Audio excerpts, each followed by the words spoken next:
Yeah, well, yes. Well, the Irish Minister actually can afford to do that. Thank you, yes. Yeah, just tell me when I should start. Where is Greece? Stay here. That's what I said.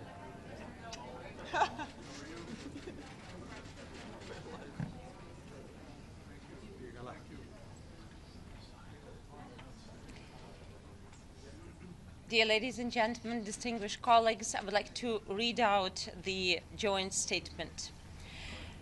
On behalf of Ukraine, Albania, Andorra, Australia, Austria, Belgium, Bosnia and Herzegovina, Croatia, Cyprus, Czechia, Denmark, Estonia, Finland, Germany, Iceland, Ireland, Italy, Japan, the Republic of Korea, Latvia, Liechtenstein, Luxembourg, Malta, Republic of Moldova, Monaco, Montenegro, Norway, Poland, Portugal, Romania, San Marino, Slovakia, Slovenia, Spain, Sweden, Switzerland, the United Kingdom, and the European Union.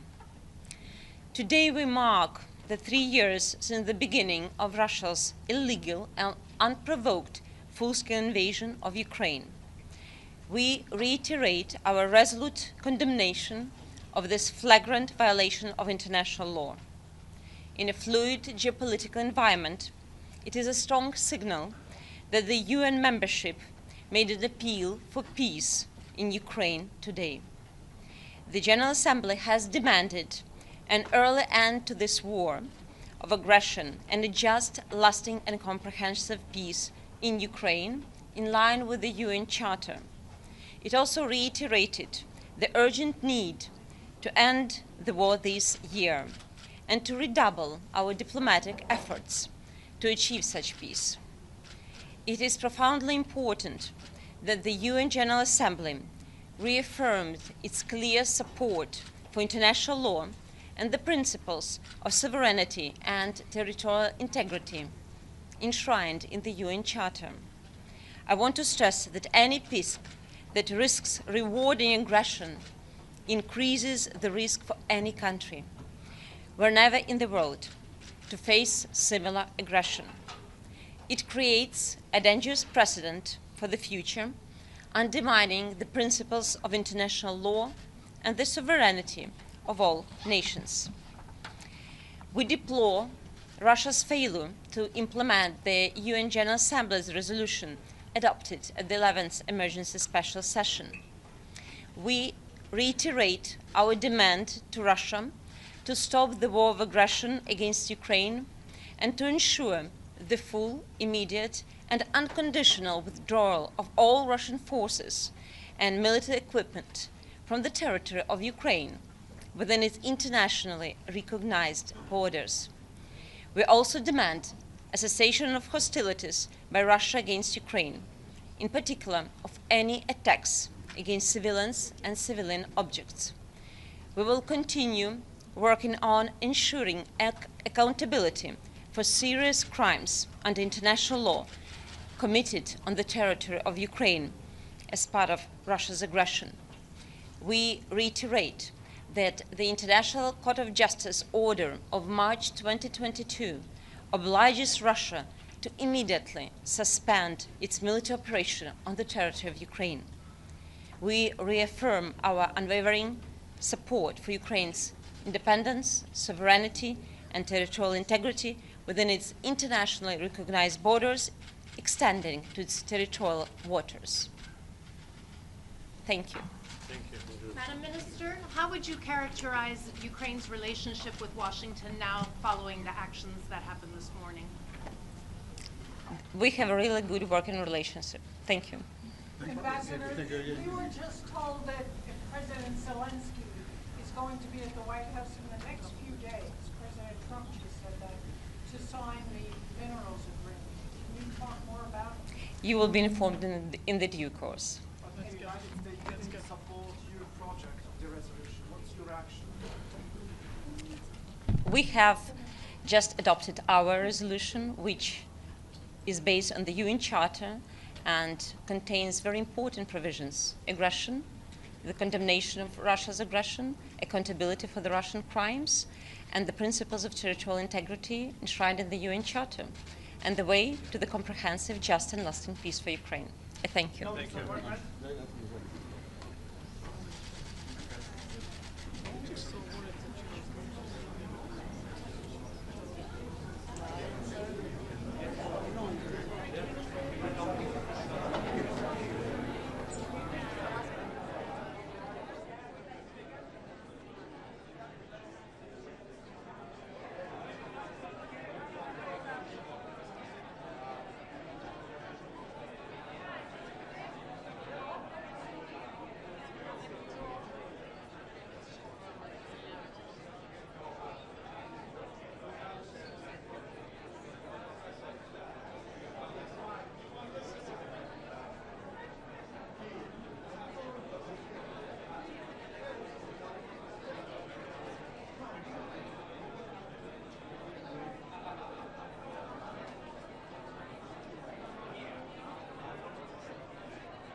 我宣布，安全理事会第9866次会议现在开始。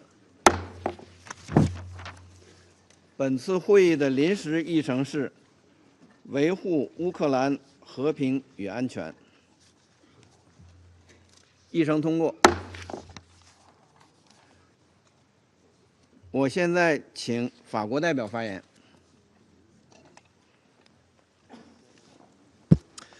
Monsieur le Président, le dossier dont nous sommes saisis aujourd'hui, 3 ans jour pour jour après l'invasion à grande échelle de l'Ukraine par la Russie, appellerait un Conseil de sécurité uni. Il appellerait à tout le moins que ce Conseil prenne le temps de mener de véritables négociations dans un esprit de confiance et avec la sérénité nécessaire pour traiter d'un tel sujet essentiel à la sécurité européenne et à la sécurité collective, à la paix et à la sécurité internationale.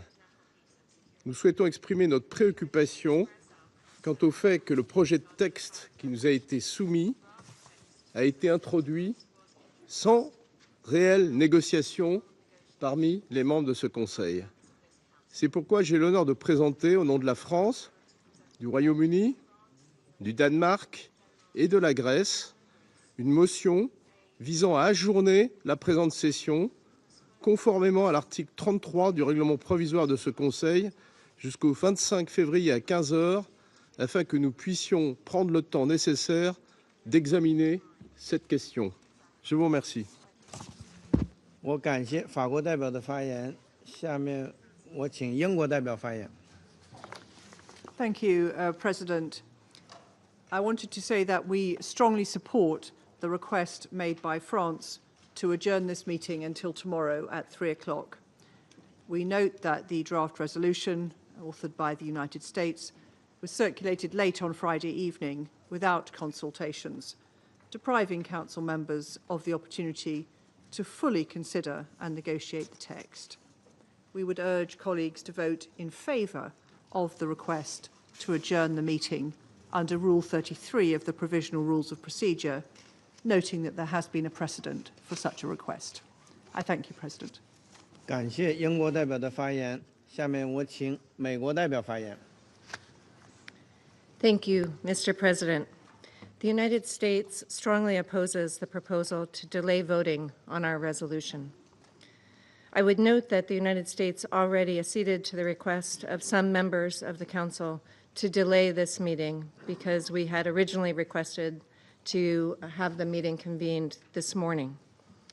And as we just discussed in consultations, numerous consultations did take place between the United States and every single mission represented in this Council. The United States drafted this text to mark the commitment of the United Nations and the Security Council in particular to bringing a durable end to the war in Ukraine. Our resolution is simple, straightforward, and focused on the future, not the past. The United States calls on member states to vote on the resolution today, the 3rd anniversary of the conflict's escalation, when we have momentum behind us, and because we do not have another day to spare. Every day that goes by without peace means more people dead, more destruction, more misery. The United States has consulted with Council members throughout the weekend and all morning and into the afternoon. We believe this Council has had sufficient time to consider this simple text. The draft implores a swift end to the conflict and further urges a lasting peace. We can and should and must agree on that. Mr. President, it's time to vote. I thank you. 刚才法国代表要求休会至25日下午3点。美国代表对此表示反对。根据安全理事会暂行议事规则第33条第3款，我现在把法国代表的提议付诸表决。赞成的请举手。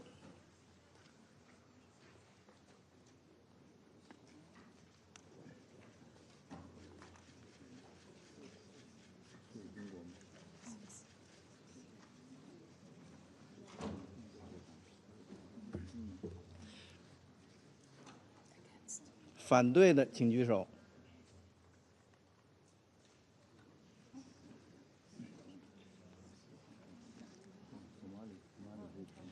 弃权的请举手。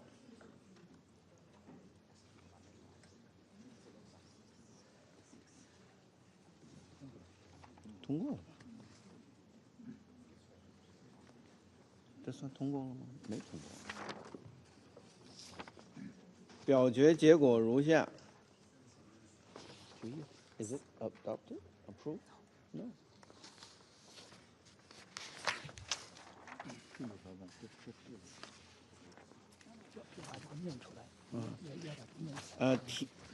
法国代表的提议，6票赞成，3票反对，6票弃权。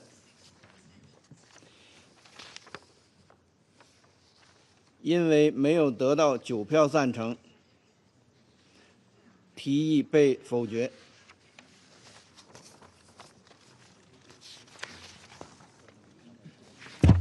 那就这样开了。我们现在安全理事会现在开始审议议程项目2。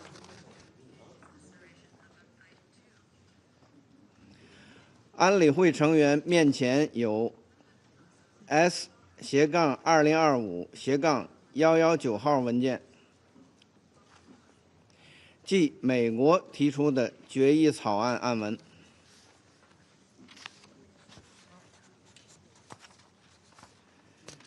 安理会现在准备对面前的决议草案进行表决。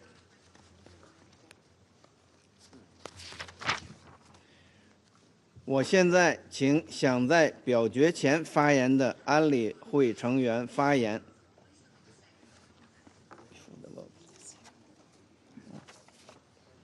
下面我请美国代表发言。Thank you, Mr. President. And I would like to thank the presidency for scheduling this meeting today. Today, we stand on the precipice of history with a solemn task: creating conditions to end the bloodiest war on the European continent since the successive cataclysms that spurred the creation of this council. In June of 1945, the nations of the world stood together, bloodied from 2 brutal wars, and made a decision. On the day we signed the UN Charter, we cast aside despair and chose hope. We set aside hatred and chose reason. And most importantly, we turned away from the death march of war and charted a path to peace. It is time for us to bring the UN, and specifically the Security Council, back to its original purpose: the maintenance of international peace and security, including the peaceful settlement of disputes. Let us now step up as Council members to chart a path forward so that the Security Council can do its job and end the horror. Generations of Ukrainians and Russians have died, husbands who will never return home to their wives, children will never find the arms of their mothers, parents who will never again see their sons and daughters. The scale of the suffering is staggering. The war has also brought the world closer to a nuclear confrontation, once again raising the specter of fire, ash, and total destruction. Thus, it is our responsibility as UN Security Council members to help end the agony and pull ourselves back from the brink. Continuing to engage in rhetorical rivalries in New York may make diplomats feel vindicated, but it will not save souls on the battlefield. Let us prove to ourselves and to our citizens that we can come together and agree on the most basic principles.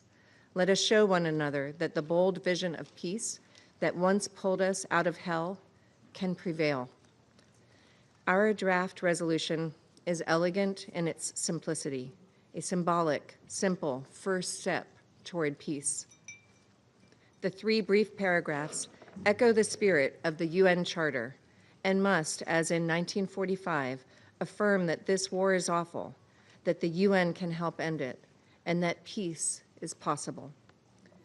We hear our European colleagues when they say they want a durable peace, but not at any cost.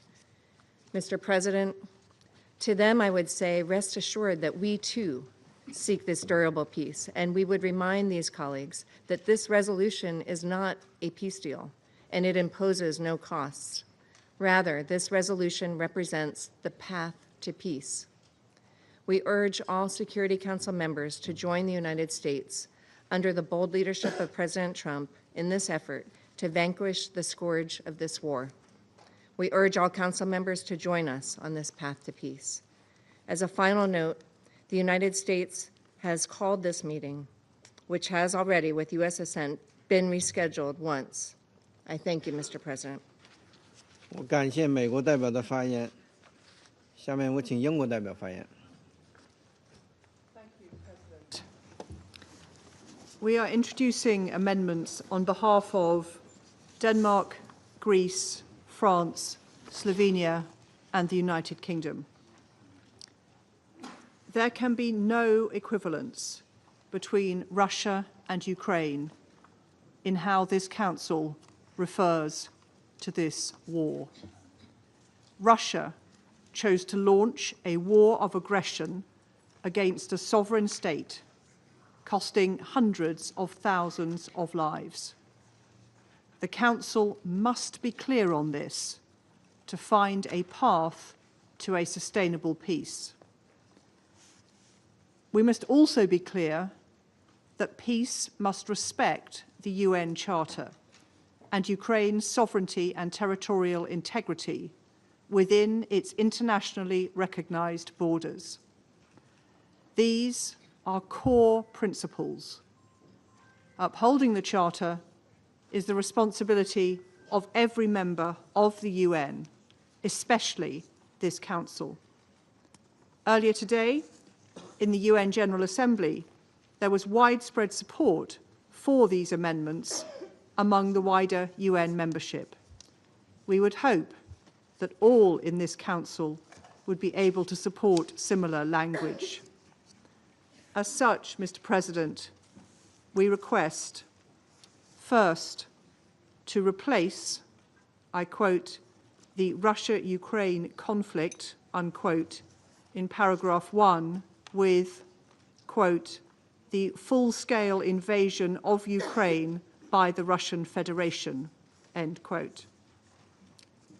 Second, to insert a new preambular paragraph 3 to read as follows, quote, reaffirming its commitment to the sovereignty, independence, unity, and territorial integrity of Ukraine within its internationally recognized borders, extending to its territorial waters.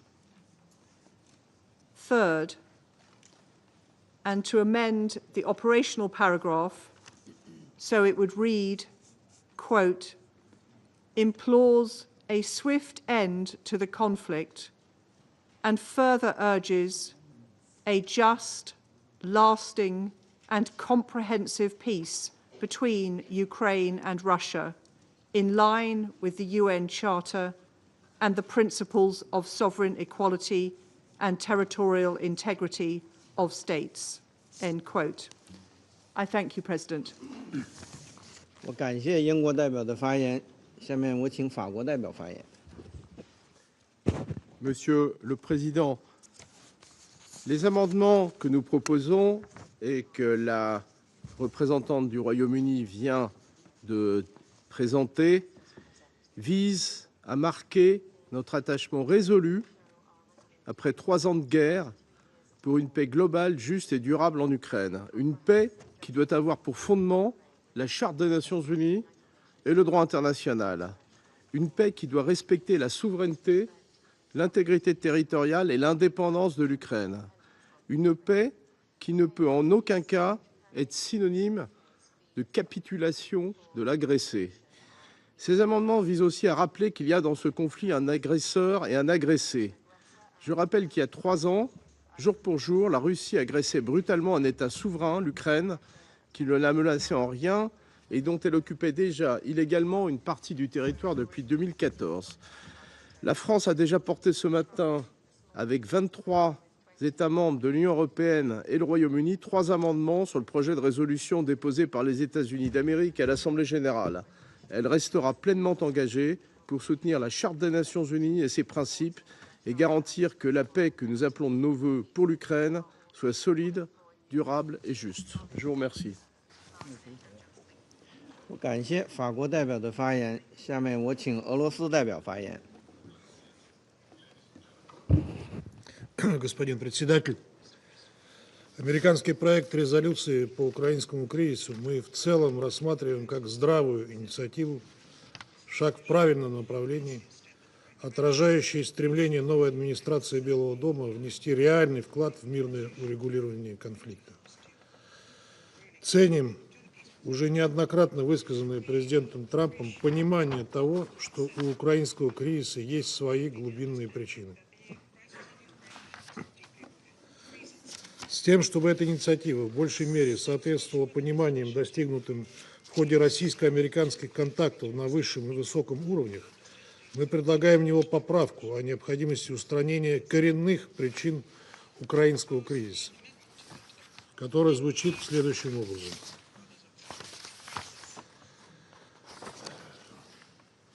In the operative paragraph, after swift end of the conflict, insert including addressing its root causes.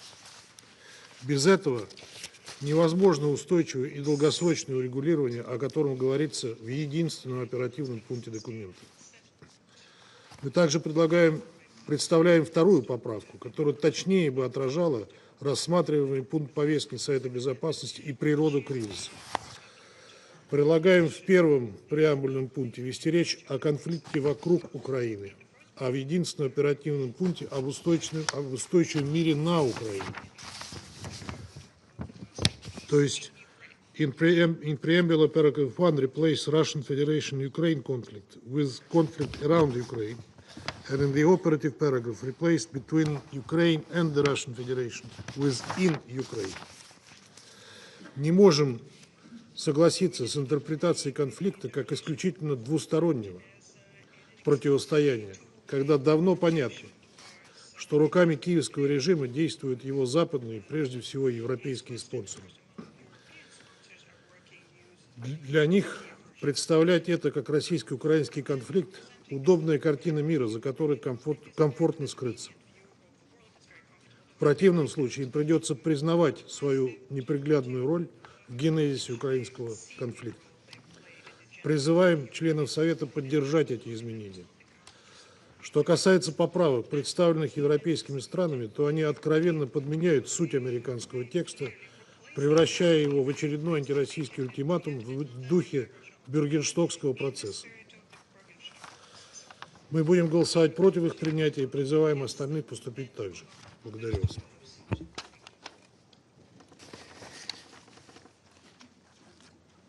安理会成员面前有5项拟议修正案。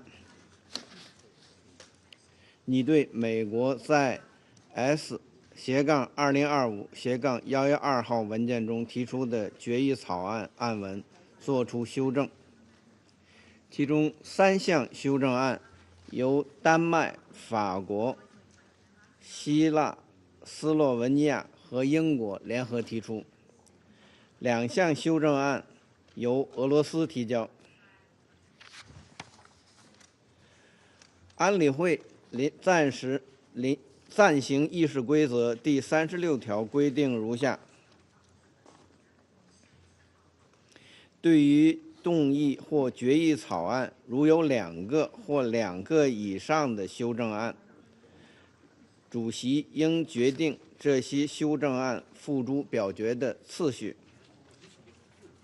一般而言，安全理事会应先就内容距离原提案实质最远的修正案进行表决，然后就次远的修正案进行表决，直至所有修正案都经表决为止。但当修正案对于动议或决议草案原文有所增删时，这个修正案应先付表决。因此，我准备首先把拟议修正案付诸表决。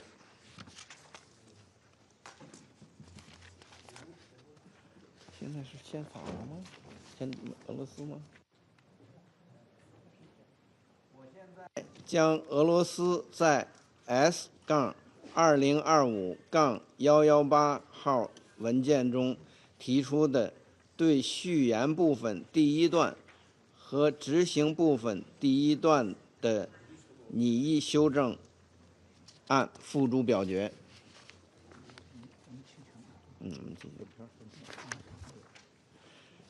赞成 S-2025-118 号文件所载拟议修正案的，请举手。我们是弃权是吧？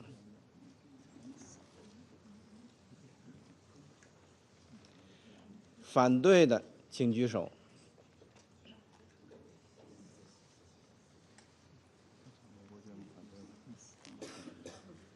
弃权的，请举手。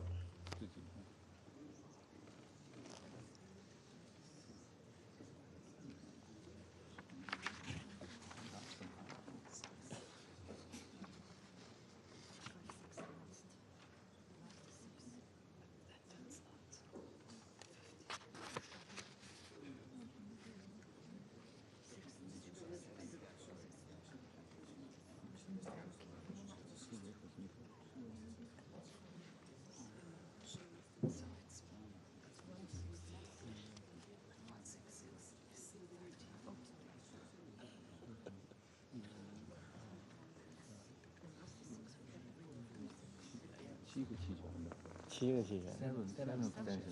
7。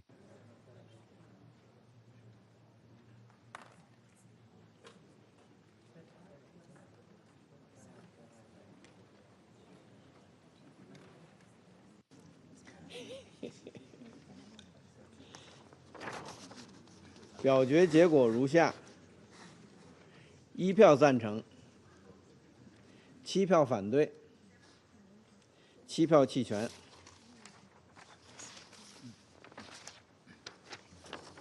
因为没有得到所需的票数，拟议修正案没有通过。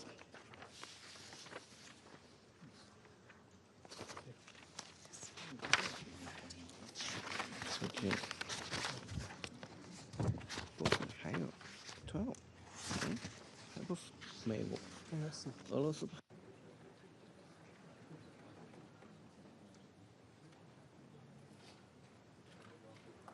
我现在将丹麦、法国、希腊、斯洛文尼亚和英国在 S-2025-114 号文件中提出的对序言部分第一段的拟议修正案付诸表决。赞成 S-2025-114 号文件所载拟议修正案的，请举手。咱这是114，咱是什么呀？弃权是吧？反对举手。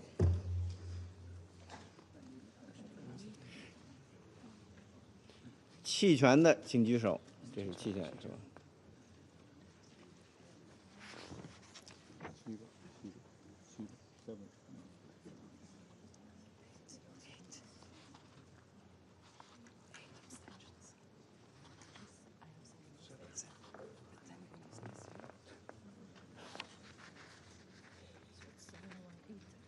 ？718. 718.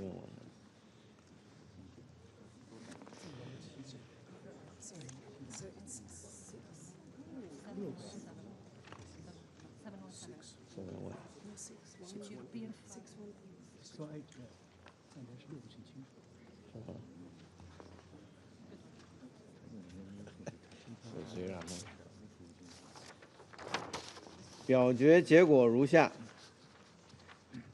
：6票赞成，1票反对，8票弃权。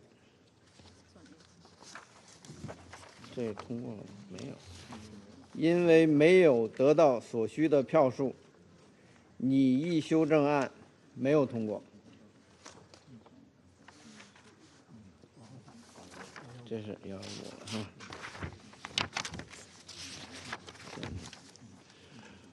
我现在将丹麦、法国、希腊、斯洛文尼亚和英国在 S/2025/115号文件中提出拟插入序言部分成为第3段的拟议修正案文付诸表决。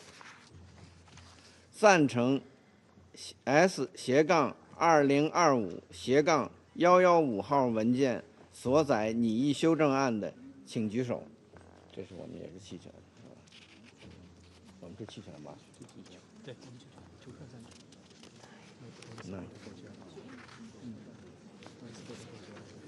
反对的请举手。弃权的请举手。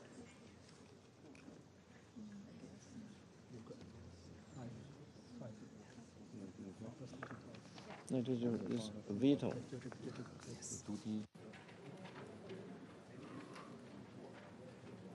表决结果如下：9票赞成，1票反对，5票弃权。因为拟议修正案未获得通过，我知道。因为有1个常任理事国投了反对票。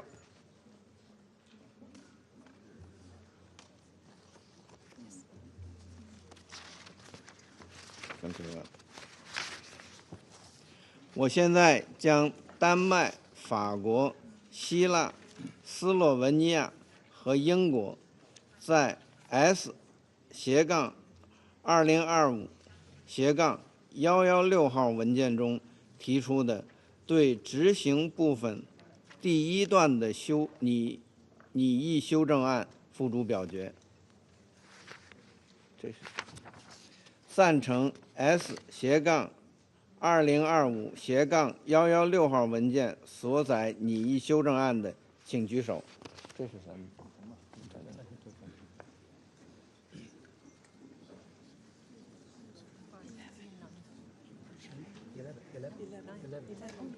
反对的请举手。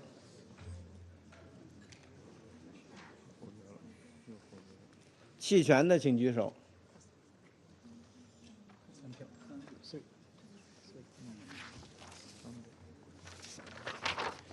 表决结果如下：11票赞成，1票反对，3票弃权。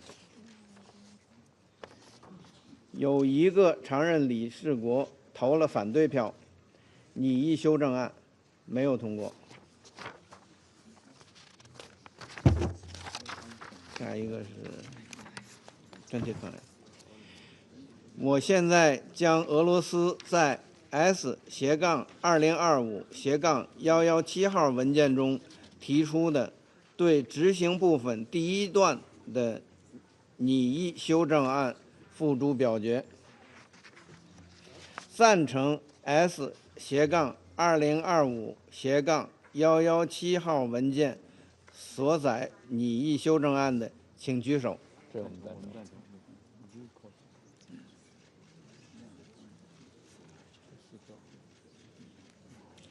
反对的请举手。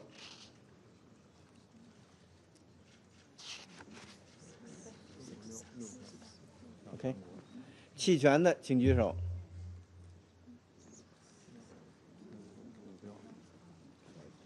OK。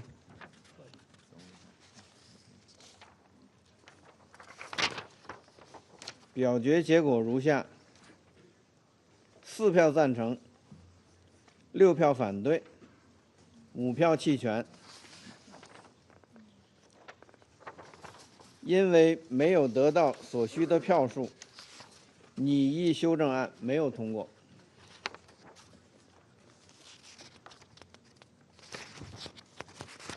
What is it next? Container. OK， 这 OK。我认为安理会已准备好就美国在 S/2025/112号文件中提出并给我没有的决议草案进行表决。我现在将决议草案付诸表决。赞成 S/2025/112号文件所载决议草案的，请举手。举手。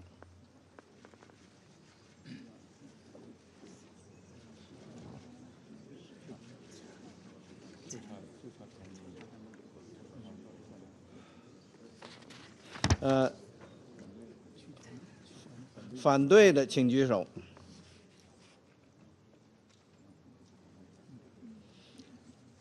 弃权的请举手。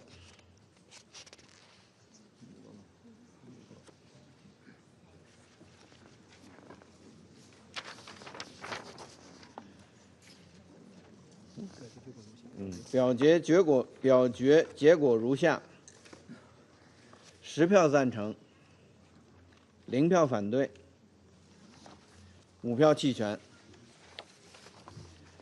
决议草案获得通过，成为第2774（2025号决议。要敲锤吗？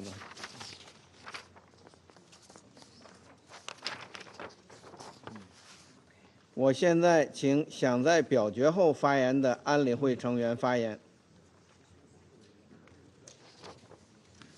我现在请美国代表发言。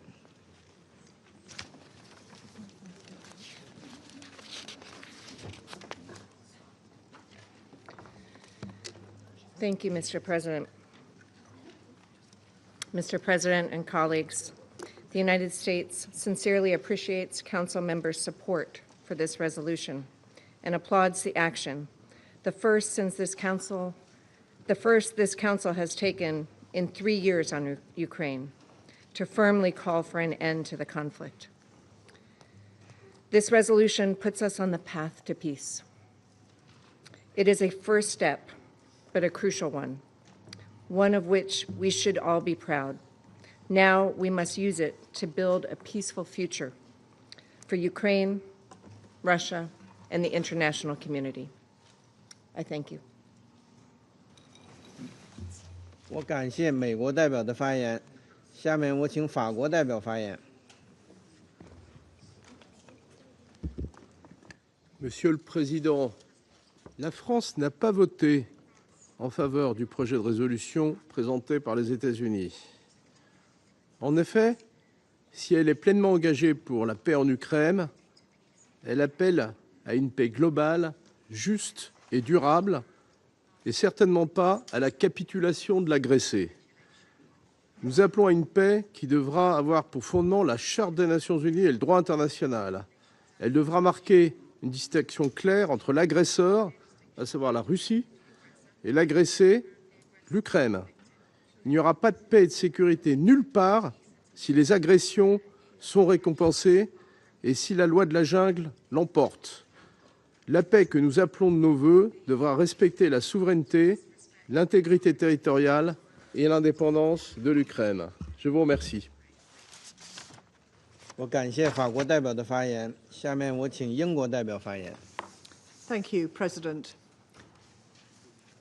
Today marks 3 years since Russia's unprovoked, full-scale invasion of Ukraine. Today, we remember the millions of Ukrainians displaced, the tens of thousands civilians killed, the lives destroyed by President Putin's imperial ambition. As the Secretary-General said again yesterday, this war is illegal, a clear violation of the UN Charter, and a threat to the core principles of the UN. No one wants peace more than Ukraine. But the terms of that peace matter. Only a just peace, one that honours the terms of our charter, will endure. And the terms of the peace must send a message that aggression does not pay. This is why there can be no equivalence between Russia and Ukraine in how this Council refers to this war. If we are to find a path to sustainable peace, the Council must be clear on the war's origins. We also owe it to the people of Ukraine, who have suffered so much. Russia chose to launch a war of aggression against a sovereign state, but again today is seeking to obfuscate that fact. We must also insist on respect for the UN Charter and Ukraine's sovereignty and territorial integrity within its internationally recognized borders. Upholding the Charter is the responsibility of every member of the UN, and especially every member of this Council. Every member. What, how, and on what terms this war ends can only be decided by negotiations with Ukraine. No peace will be sustainable without Ukraine's consent. We regret that our proposals making these points clear were not taken on board, and as such, we could not support this resolution. But we share the ambition to find a lasting end to this war, supported by robust security arrangements that ensure Ukraine never again has to face Russia's attack. As my Prime Minister has made clear, the UK remains ready to play its part. We will continue to provide Ukraine with the support it needs to protect and defend itself and its people. We remind the Council that Russia could achieve this tomorrow by ceasing its aggression and withdrawing its forces from all of Ukraine. I thank you. 我感谢英国代表的发言，下面我请斯洛文尼亚代表发言。Thank you, Mr. President. It is exactly 3 years since the Russian Federation launched its aggression on Ukraine, in clear violation of the UN Charter. After 3 years of death and destruction, a just and lasting peace is long overdue. There is nobody, but nobody, who wants peace more than Ukrainians and Europeans. The fundamental question remains, how should the Council, tasked with upholding international peace and security, pronounce itself about peace? Perhaps we should lend an ear to the Secretary General, who for 3 years has been underlying that a lasting peace needs to be firmly anchored in the UN Charter and its principles. A saying goes that a person convinced against their will is against you still. There will be peace, but it needs to be just, and it needs to last. We understand and respect the aim of the US resolution, to set in motion a path leading to peace, to agree on a baseline leading to peace negotiations. We fully support this aim. However, for us it is vital to determine the frame accompanying any peace negotiations at the very outset. If you don't know where you're going, any road will lead you there. The least we should be able to agree is for the peace negotiations to to be conducted within the frame of principles of the UN Charter, including its principle of sovereign equality and territorial integrity of states. And this was the aim of our proposed amendments, to align ourselves with principles of the UN Charter, as well as with clearly expressed message sent this morning from the General Membership to the Security Council. Unfortunately, the text we voted on fell short of our minimum requirements. Mr. President, Slovenia recognizes that this Council is finally moving towards its primary task with regard to the war on Ukraine, ensuring a just and lasting peace. Slovenia has been calling for peace in Ukraine for a long time. We hope to soon continue our work towards a resolution on Ukraine that reflects the views of the countries from the region. Thank you. 我感谢斯洛文尼亚代表的发言。下面我请丹麦代表发言。Mr. President, for all states, large and small, the UN Charter is more than a promise. It is protection. It is a bedrock of global security. Protection of our sovereignty, territorial integrity, and independence. Protection from a world where the strong do what they can and the weak suffer what they must. That is why we must stand up against aggression whenever and wherever it occurs. Why we must uphold the purposes and principles of the UN Charter. That is why we have stood with Ukraine for 3 years. For Denmark, these principles are non-negotiable.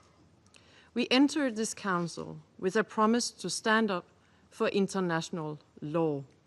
We intend to keep that promise. Colleagues, let there be no doubt, no one wants peace more than Ukraine. Denmark welcomes efforts and shares the ambition to bring this senseless war to an end, for this council to uphold its responsibility. But peace must be on the right terms. Regrettable, today's resolution falls far short of that vision. We need to reject the false equivalence between aggressor and victim. We need to reaffirm our commitment to Ukraine's sovereignty and territorial integrity. We need a peace that is comprehensive, just and lasting, and in line with the UN Charter. Our amendments sought to address these issues. They represented the minimum that we believe we should all support. For these reasons, Denmark abstained on today's resolution. Mr. President, let me conclude by directly addressing the people of Ukraine.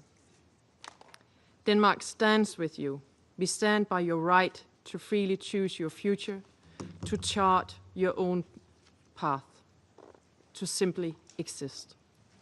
Denmark will not impose a peace upon you. We will work with you. We will support you. I thank you. 我感谢丹麦代表的发言。下面我请韩国代表发言。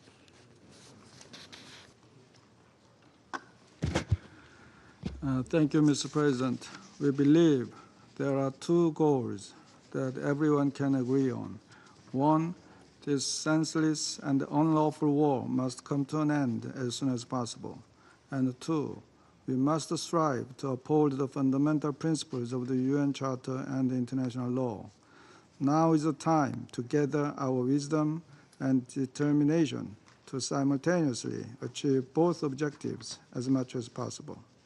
In this light, the Republic of Korea voted in favor of the amendments proposed by 5 European countries, and we voted in favor of the draft resolution proposed by the United States. Although it is regrettable that the amendments we supported were not reflected. This war of aggression, waged by a permanent member of the Security Council, Russia, against a sovereign state, and the deadliest in Europe since World War II, has tragically claimed countless innocent lives and caused widespread destruction to the critical infrastructure of Ukraine. And this war is also shaking the structural foundations of the international order and the rules and norms that underpin it.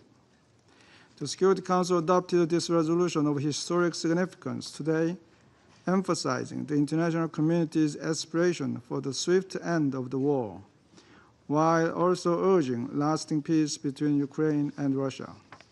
In this connection, we hope that the adoption of this resolution will provide an opportunity for all relevant parties to further accelerate diplomatic efforts to achieve just, sustainable, and comprehensive peace and stability.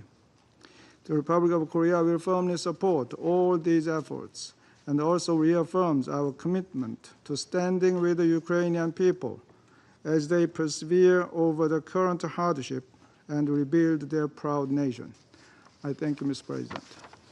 我感谢韩国代表的发言，下面我请圭亚那代表发言。Mr. President, Guyana acknowledges the efforts of the United States aimed at achieving a peaceful resolution to the 3-year-old war in Ukraine. At the outset, Guyana stresses the importance of an inclusive and transparent path to that end, involving all concerned parties. Mr. President, Guyana believes that the resolution just adopted is an important step towards a peaceful end of the war.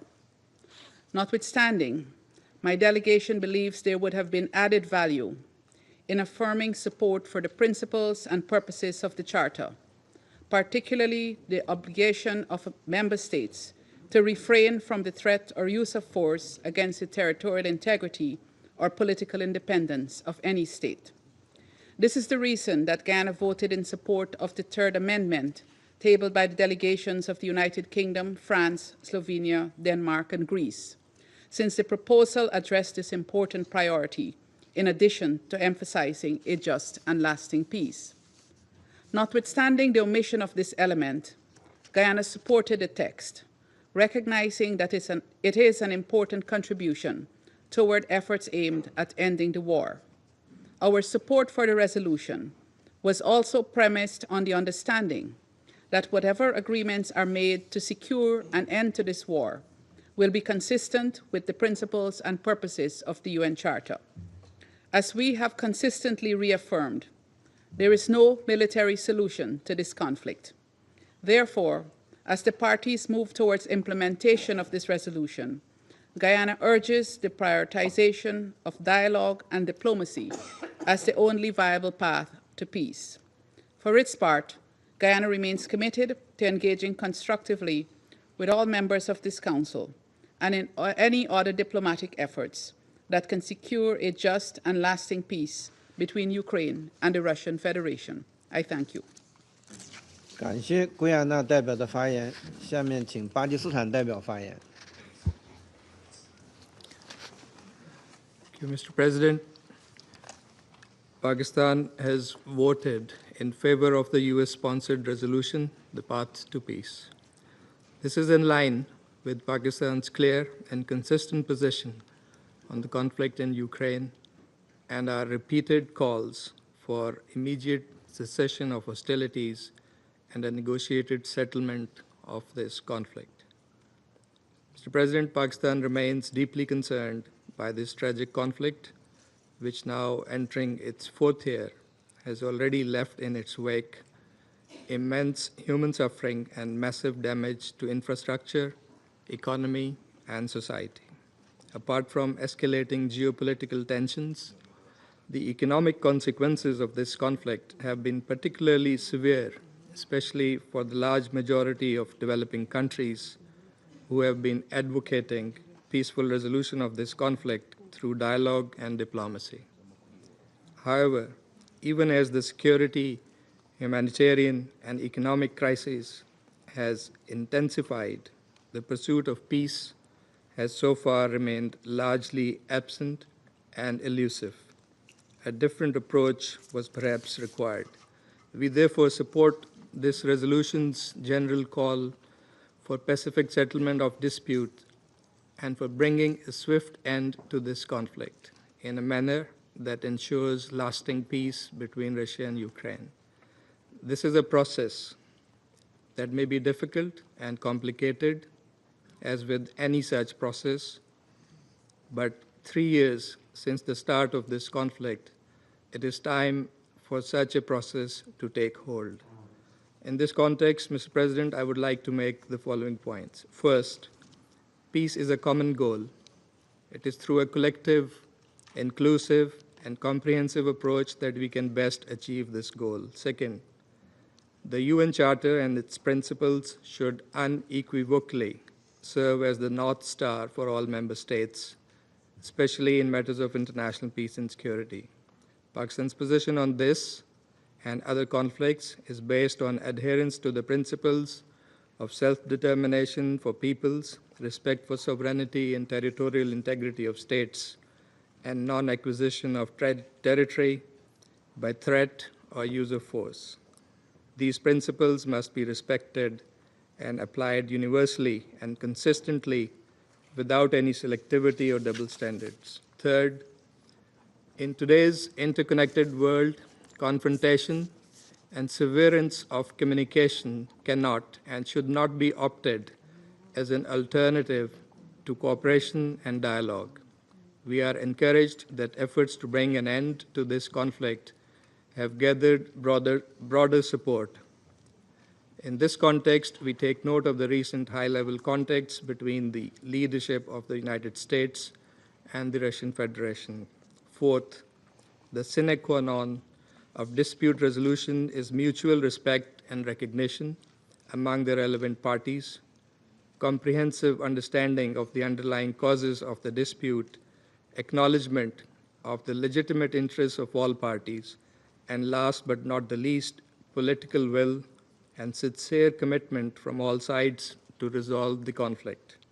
Mr. President, Pakistan would welcome all efforts and any initiative that could help the parties arrive at a pacific and sustainable settlement of this conflict through constructive and inclusive diplomacy in full respect for the UN Charter, international law, and relevant multilateral agreements, and which is at the same time responsive to the legitimate national security interests of all sides. We believe the conflict in Ukraine could have been averted through dialogue and diplomacy. It must be brought to an end now. We earnestly hope that the adoption of this resolution will induce positive dynamics, bring a swift end to this conflict, and lend impetus to an inclusive peace process that yields a durable solution in accordance with international law and UN Charter. Pakistan stands ready to play a constructive role to promote this endeavor in cooperation with all member states, united for this purpose, the path to peace. Thank you. 我感谢巴基斯坦代表的发言，下面请巴拿马代表发言。Gracias, señor presidente. Reconocemos a la delegación de Estados Unidos el mérito de su iniciativa en la presentación del proyecto de resolución titulado Un camino hacia la paz. Panamá considera como prioridad urgente el fin de la guerra, una guerra que nunca debió haber iniciado y que debió terminar hace mucho tiempo, que ha costado miles de víctimas civiles y militares, billones desperdiciados en costos, desfinanciamiento y provisiones de pertrechos, y que ha derramado efectos globales de inestabilidad económica y zozobra. Apoyamos esta resolución en su llamado al fin de la guerra, porque esta resolución no es objetable por su simplista contenido en sí, aunque el silencio de lo que omite pueda resultar más elocuente de lo que manifestó y por ser tal vez insuficiente. Panamá entiende las secuelas de la transgresión a la soberanía, a la integridad territorial y por razones históricas propias siempre ha rechazado la agresión de un Estado contra otro y el uso de la fuerza o la amenaza como métodos de solución de conflictos, y reconoce la importancia de sanar las heridas con justicia al amparo del derecho internacional. Desafortunadamente, hasta el momento, después de 3 largos años, la solución del conflicto entre Ucrania y Rusia ha sido evasiva y los esfuerzos desplegados hasta la fecha han resultado infructuosos y frustrantes. Pareciera insensato seguir procrastinando y con ello repetir errores del silencio en el pasado. También pareciera insensato ignorar la aparente oportunidad de dar un paso adelante en la ruta impostergable de un camino hacia la paz duradera. En este sentido, exhortamos a que las estrategias de negociación con el objetivo de poner fin al conflicto armado entre Rusia y Ucrania recojan ahora en los acuerdos formales que se celebren términos, condiciones, compromisos y seguridades que se encaminen hacia el establecimiento de una paz que para todos sea justa y por lo tanto duradera, con respeto a los principios de la Carta de las Naciones Unidas y con garantías suficientes a la seguridad futura de Ucrania. Señor Presidente, por todo lo anterior, Panamá respalda las recientes declaraciones del secretario general Antonio Guterres, formuladas en su declaración del 23 de febrero de 2025, en las cuales advierte que la amenaza de no terminar esta guerra estremece los cimientos en los que se fundó la Organización de las Naciones Unidas hace 80 años, después de la amarga experiencia de la sangrienta Segunda Guerra Mundial. Nuestro voto a favor de esta resolución tuvo como objetivo contribuir a que todas las partes cesen cuanto antes las hostilidades en el camino hacia una paz justa e inclusiva.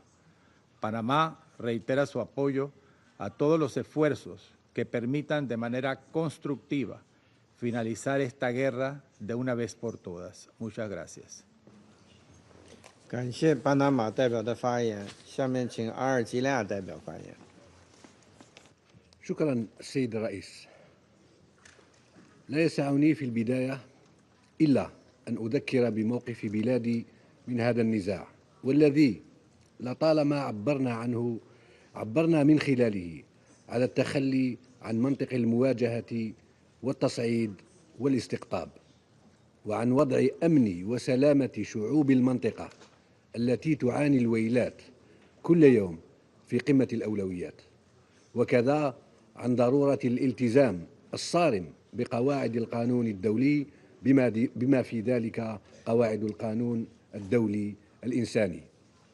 ودعونا من هذه القاعة مرارا وتكرارا إلى إعطاء الأولوية للحوار الشامل والبناء بين الأطراف وإلى ضرورة الانخراط في مسار تفاوضي جدي سواء بصفة مباشرة أو غير مباشرة بهدف الوصول إلى سلام عادل ودائم في المنطقة من خلال حل سلمي تبنى أسسه على مبادئ ومقاصد ميثاق الأمم المتحدة ويأخذ بعين الاعتبار الشواغل الأمنية المشروعة للأطراف.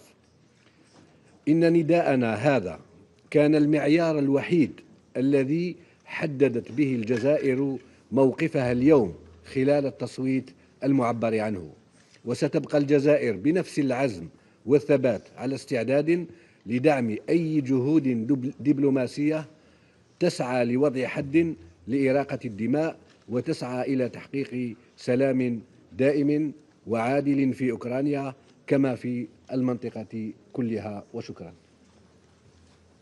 感谢阿尔及利亚代表的发言，下面我请俄罗斯代表发言。 Господин председатель, мы отмечаем конструктивные подвижки в позиции Соединенных Штатов по украинскому конфликту, попыткой воплотить которые, как мы понимаем, стал внесенный сегодня на рассмотрение Совета Безопасности проект резолюции. Понимаем и логику авторов предложить краткий заобщенный текст. Чтобы поддержать этот в целом резонный подход, Россия не стала предлагать какие-либо существенные добавления к тексту. Мы ограничились двумя предложениями, весьма скромными, но важными в контексте корректной оценки Советом Безопасности украинского кризиса. Сожалеем, что наши поправки не были приняты. Европейские же делегации, что в Генеральной Ассамблее, что и в Совете Безопасности, заняли позицию открытого саботажа намечающихся позитивных подвижек в направлении разрешения кризиса. Они попытались насытить текст несбалансированными, политизированными пассажами, которые никак не могут приблизить наступление мира, но нацелены именно на то, чтобы поставить крест на таких перспективах. Даже предложение действовать в рамках Устава ООН сформулировано лукаво, поскольку из всех его принципов выпячивается только один – уважение территориальной целостности государства.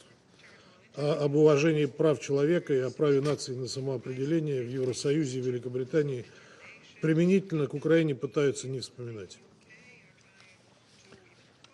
Хотя именно их несоблюдение киевским режимом лежит в основе украинского конфликта. Этой подмены понятий мы не могли допустить. Очевидно, что ставшая на рельсы милитаризма Европа сегодня единственный игрок на международной арене, который желает продолжения войны и всеми силами противится любым реалистичным инициативам по регулированию конфликта. Принятый сейчас текст не идеален, но это, по сути, первая попытка принять конструктивный и ориентированный в будущий продукт Совета, говорящий о пути к миру, а не раздувающий конфликт. Конфликт, который имеет очень сложный генезис и не сводится к противостоянию Российской Федерации и Украины, как это пытаются навязать нам сама Украина и ее европейские кукловоды. Видим принятый текст лишь как отправную точку для дальнейших усилий по мирному урегулированию украинского кризиса. Они не приведут к успеху, если не будет восстановлено конструктивное сотрудничество ключевых мировых игроков по вопросам европейской и международной безопасности. Контуры такового прослеживаются в американском тексте, и это внушает определенный оптимизм. Но не будем обольщаться. Партия войны в лице киевского режима и его европейских спонсоров отнюдь не сдалась.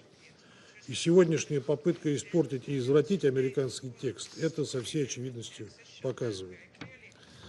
Призываем всех, кто действительно хочет добиться устойчивого мира на Украине, не дать просроченному киевскому князьку и его кукловодам сорвать предпринимаемые Россией и США усилия. Благодарю вас. 感谢俄罗斯代表的发言。我现在以中国代表的发言。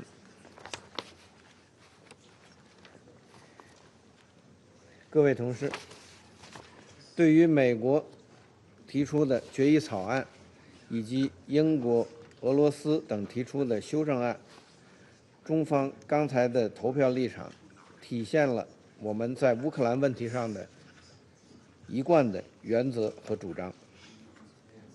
当前，乌克兰问题正迎来谈判解决的关键时刻，我们期待国际社会为推动危机政治解决创造有利氛围，期待联合国及安理会为凝聚会员国和平共识发挥建设性作用，期待安理会的行动能进一步发出推动和谈的和平呼声。任何冲突的终点都是谈判桌。当前，谈判解决乌克兰问题的呼声不断上升，和平窗口正在开启。复杂问题难有简单的解决办法。尽管各方立场不尽一致，但对话总比对抗好，和谈总比打仗好。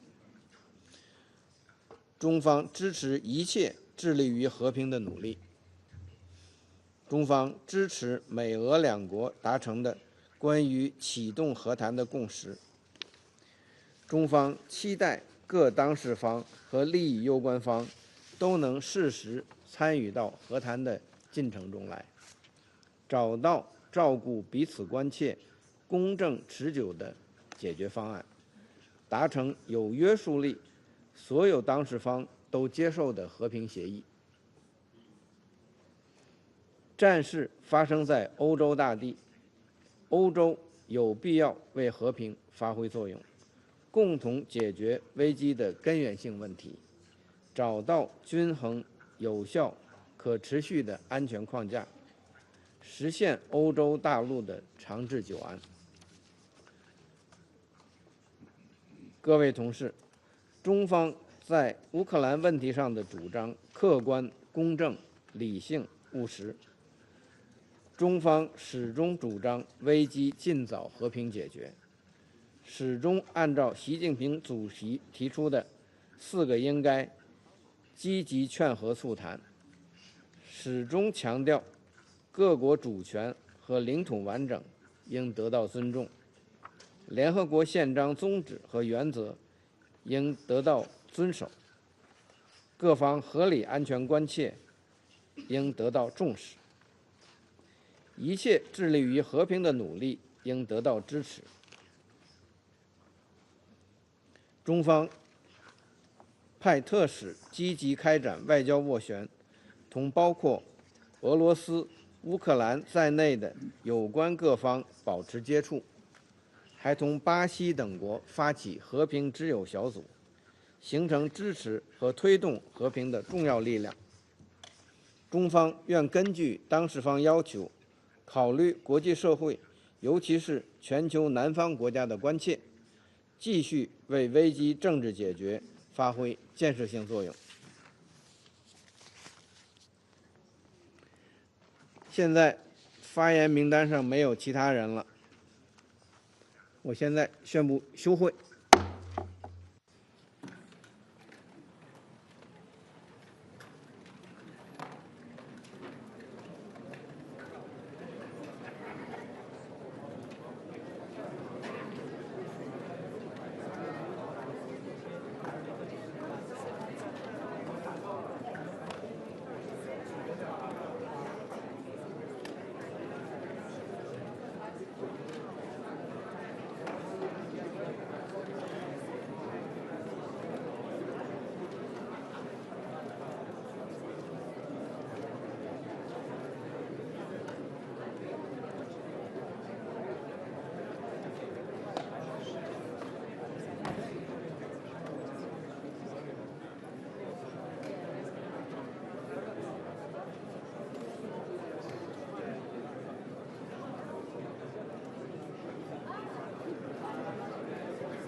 我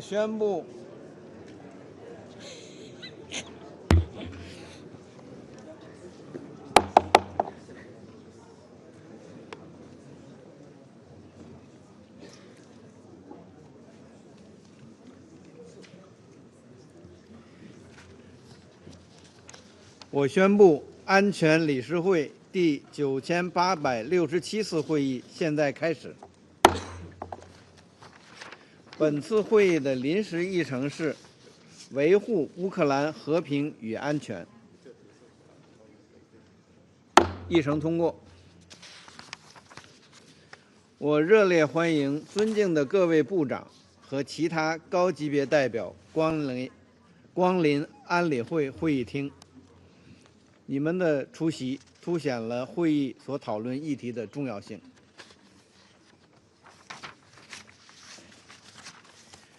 按照安理会暂行议事规则第37条，我邀请捷克、芬兰、拉脱维亚、荷兰、波兰、罗马尼亚、西班牙和乌克兰代表参加本次会议。就这样决定。按照安理会暂行议事规则第39条，我邀请政治和建设和平事务副秘书长迪卡洛女士参加本次会议。就这样决定。安全理事会现在开始审议议程项目2。我现在请迪卡洛女士通报情况。Thank you, Mr. President. 3 years ago today, the world watched in shock as the Russian Federation launched its full-scale invasion of Ukraine, a clear violation of the UN Charter and international law. This act undermined the very foundations of the international order. For 3 long years, the people of Ukraine have endured relentless death, destruction, and displacement. Families have been torn apart, lost loved ones, and witnessed their homes and entire cities reduced to rubble. The Office of the High Commissioner of Human Rights has verified that since 24 February 2022, at least 12,654 Ukrainian civilians, including 673 children, have been killed. Another 29,392, including 1,865 children, have been injured. The actual figures are likely considerably higher. The numbers only continue to rise as Russia's brutal attacks persist across the country. In 2024 alone, civilian casualties increased by 30% compared to the previous year. The war has created the largest displacement crisis in Europe since the Second World War.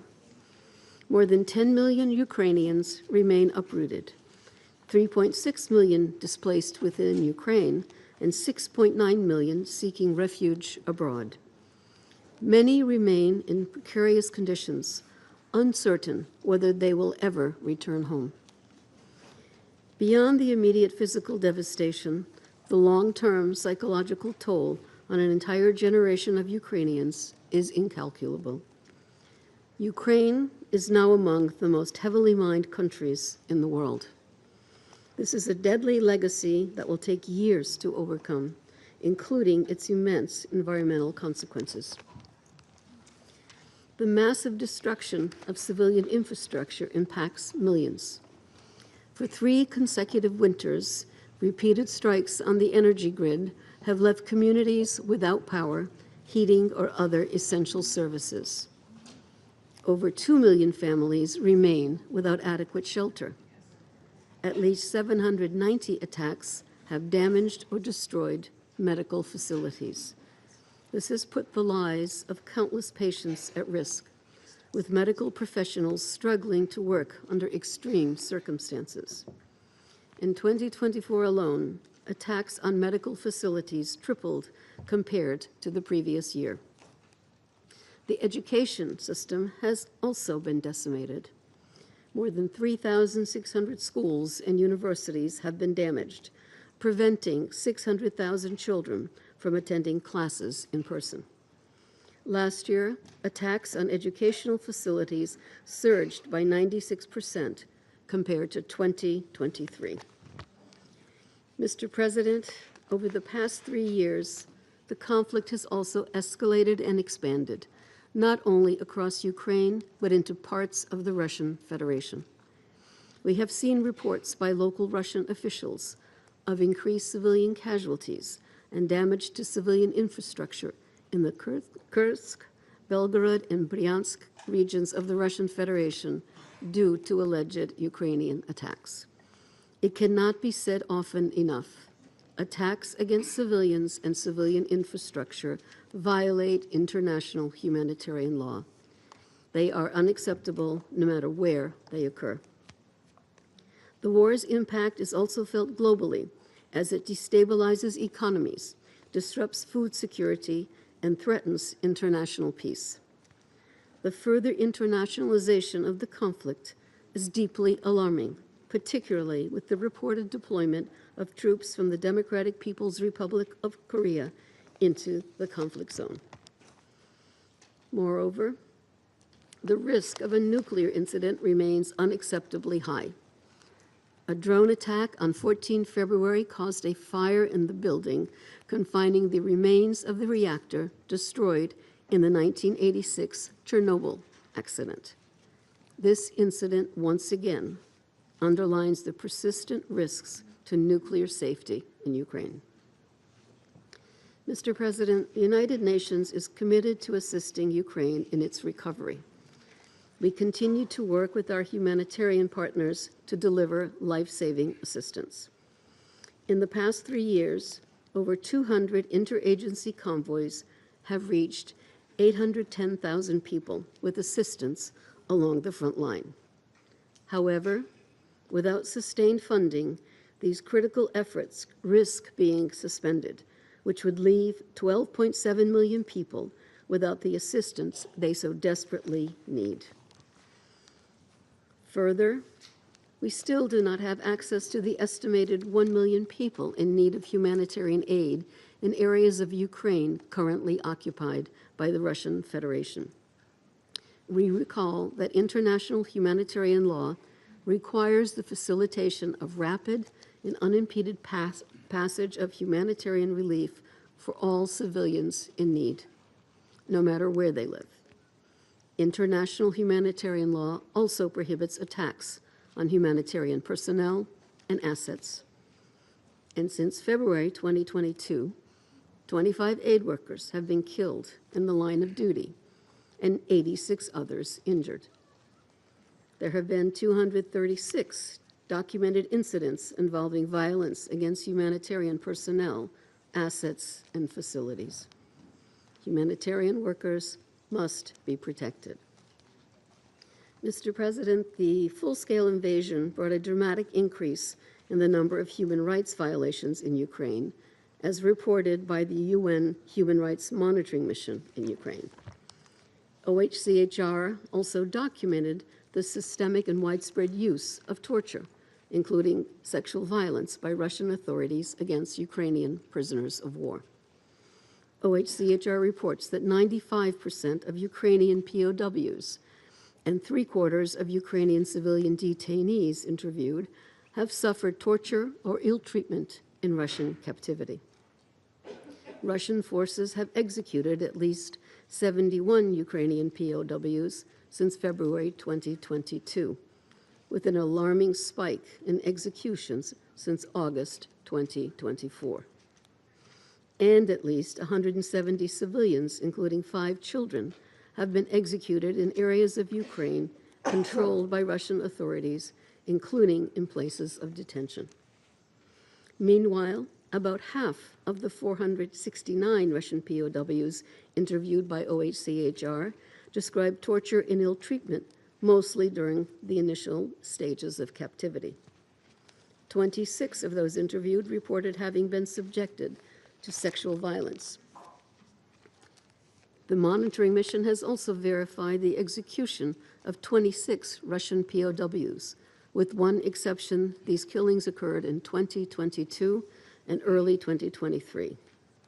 These crimes must not go unpunished. All victims of violations of international humanitarian law and human rights law deserve justice. Accountability is not optional. It is an obligation under international law.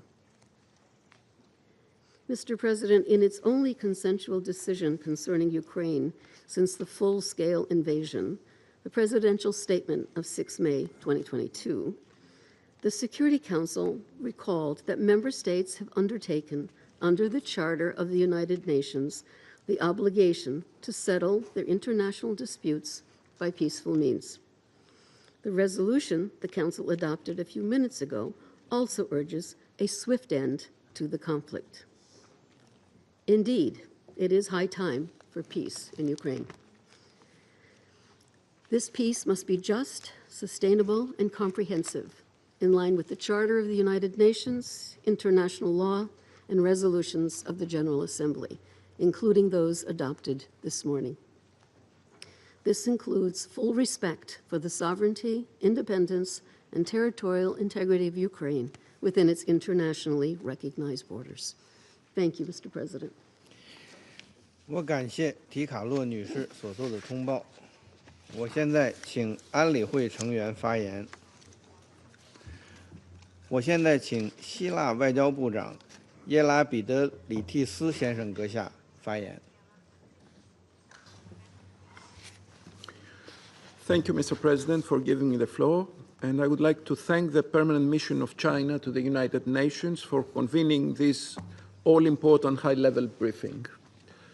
Excellencies and colleagues, 80 years ago, this Security Council was entrusted with a unique mission and ultimate responsibility to maintain peace and security and to enact the prohibition of the use of threat and force around the world. A noble task, indeed, which often proved incredibly difficult in practice. Our meeting here today takes place in the midst of multiple crises in the four corners of the world. In all these crises, Greece's foreign policy, as a founding member of the United Nations, has been consistently defined by its commitment to international law and the respect of international treaties defining international borders. Greece condemns, as a position of principle, any breach of international peace and security effected through military action by any state against the independence, sovereignty, and territorial integrity of any other state. In that sense, Greece's stance on Ukraine has been crystal clear from the very beginning of the war, which now enters its fourth year. It is imperative that we all work towards an end to the suffering and destruction that is taking place in Ukraine. We need peace. The war must stop. We all agree on this, and we commend all efforts to this effect. Yet, it is incumbent to actually refer to international law, to refer to the UN Charter explicitly in the resolution. The truth is that it's not easily conceivable why the amendments proposed by the European members of the Security Council have not been upheld. Who would actually disagree on a wording that would say that the Security Council implores a swift end to the conflict? Who would disagree that the Security Council urges a just, lasting, and comprehensive peace between Ukraine and Russia? Who would disagree that the solution should be in line with the UN Charter altogether, not selectively, and the principles of sovereign equality and territorial integrity of states? It's not easily conceivable why we cannot agree on those basic, fundamental principles of international law. And if these Security Council chambers are to be meaningful, we need to reiterate in any possible occasion the fundamentals of the United Nations. This was actually the message delivered a few hours ago by the General Assembly with the adoption of the new resolution on advancing a comprehensive, just and lasting peace in Ukraine. Excellencies and colleagues, the country I have the honor to represent today has consistently been an ardent proponent of peace. It is therefore evident that during any peace undertaking henceforth, Greece will support, as best as it can, efforts which could lead to a comprehensive, fair, and lasting peace, and which would guarantee a better future for the people of Ukraine. I thank you. 我感谢伊拉比德里蒂斯先生阁下的发言。下面我请丹麦外交政策国务秘书马孔女士阁下发言。Thank you, Mr. President, and thank you, Undersecretary Di Carlo, for your briefing, and I also welcome the participation of Ukraine today in our meeting. Exactly 3 years ago, as this Council met in an emergency meeting, as the Secretary General appealed directly to President Putin, Russia launched its full-scale invasion of Ukraine. It did so in clear violation of the UN Charter, in continuation of what it started in 2014. Mr. President, what followed was and continues to be a long and brutal war, a war that has caused and continues to cause tremendous human suffering. Hundreds of thousands killed, almost 13 million people in humanitarian need, millions displaced.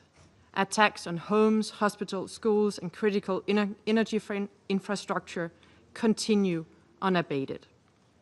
Just this weekend, cities across Ukraine were bombarded by massive drone attacks. This morning, we gathered in the General Assembly in solidarity with Ukraine to adopt their resolution and to confirm our commitment to the United Nations Charter. Denmark voted in favor of that resolution. Indeed, so did a widespread number of member states. Let there be no doubt, and we have said that before, no one wants peace more than Ukraine. Today, the international community reiterated that call for a lasting peace in Ukraine, based on the purpose and principles of the UN Charter, in full respect of Ukraine's sovereignty and territorial integrity. It is simply astounding that today, in the 21st century, we must fight for these basic rules, fundamental rules that we all agreed to nearly 80 years ago. Mr. President, what is needed is not just the absence of war. What is needed is a just, a fair peace that does not reward the aggressor and does not punish the victim. We must not undermine international law, territorial integrity, or the sovereignty of an independent country. International law and the UN Charter are our strongest safeguard against a world where might makes right. They are principles that all of us have a duty to protect and to defend. They are the essence of the UN Charter, of this very organization. Mr. President, Denmark welcomes conversations about peace for Ukraine and with Ukraine. Peace talks that can lead to a comprehensive, just and lasting peace. We need a peace where Ukraine does not have to live in fear and insecurity. A peace where no one wonders which country is next in line. A peace where the right security guarantees will prevent another devastating aggression. This war was imposed on Ukraine, but it has now first and foremost become about Ukraine's right to independently decide its own future. Ukraine is a European country, part of the European family, at the heart of Europe. Therefore, this war is inherently also about European security and freedom. Europe has been supporting Ukraine from day one, and in Europe we are boosting our support for Ukraine even more. We want to ensure that this harrowing war does not repeat itself in the near future. Mr. President, I repeat the message that you will heard Ukrainian and European colleagues voice on multiple occasions, messages that sadly bear repeating today. Nothing about Ukraine without Ukraine. Nothing about European security without Europe. The importance of this message simply cannot be overstated. It's the only way we will succeed in creating a peace that will actually last. I truly believe that this is in the interest of everyone around this table, too. In closing, Mr. President, the suffering can end today if Russia stops its illegal, full-scale war. The people of Ukraine are counting on us. We cannot let them down. They cannot look to the UN and see their futures compromised, their country carved up, their borders redrawn. They deserve peace and prosperity. Let this be the last year we gather at the UN to mark another anniversary of this senseless war.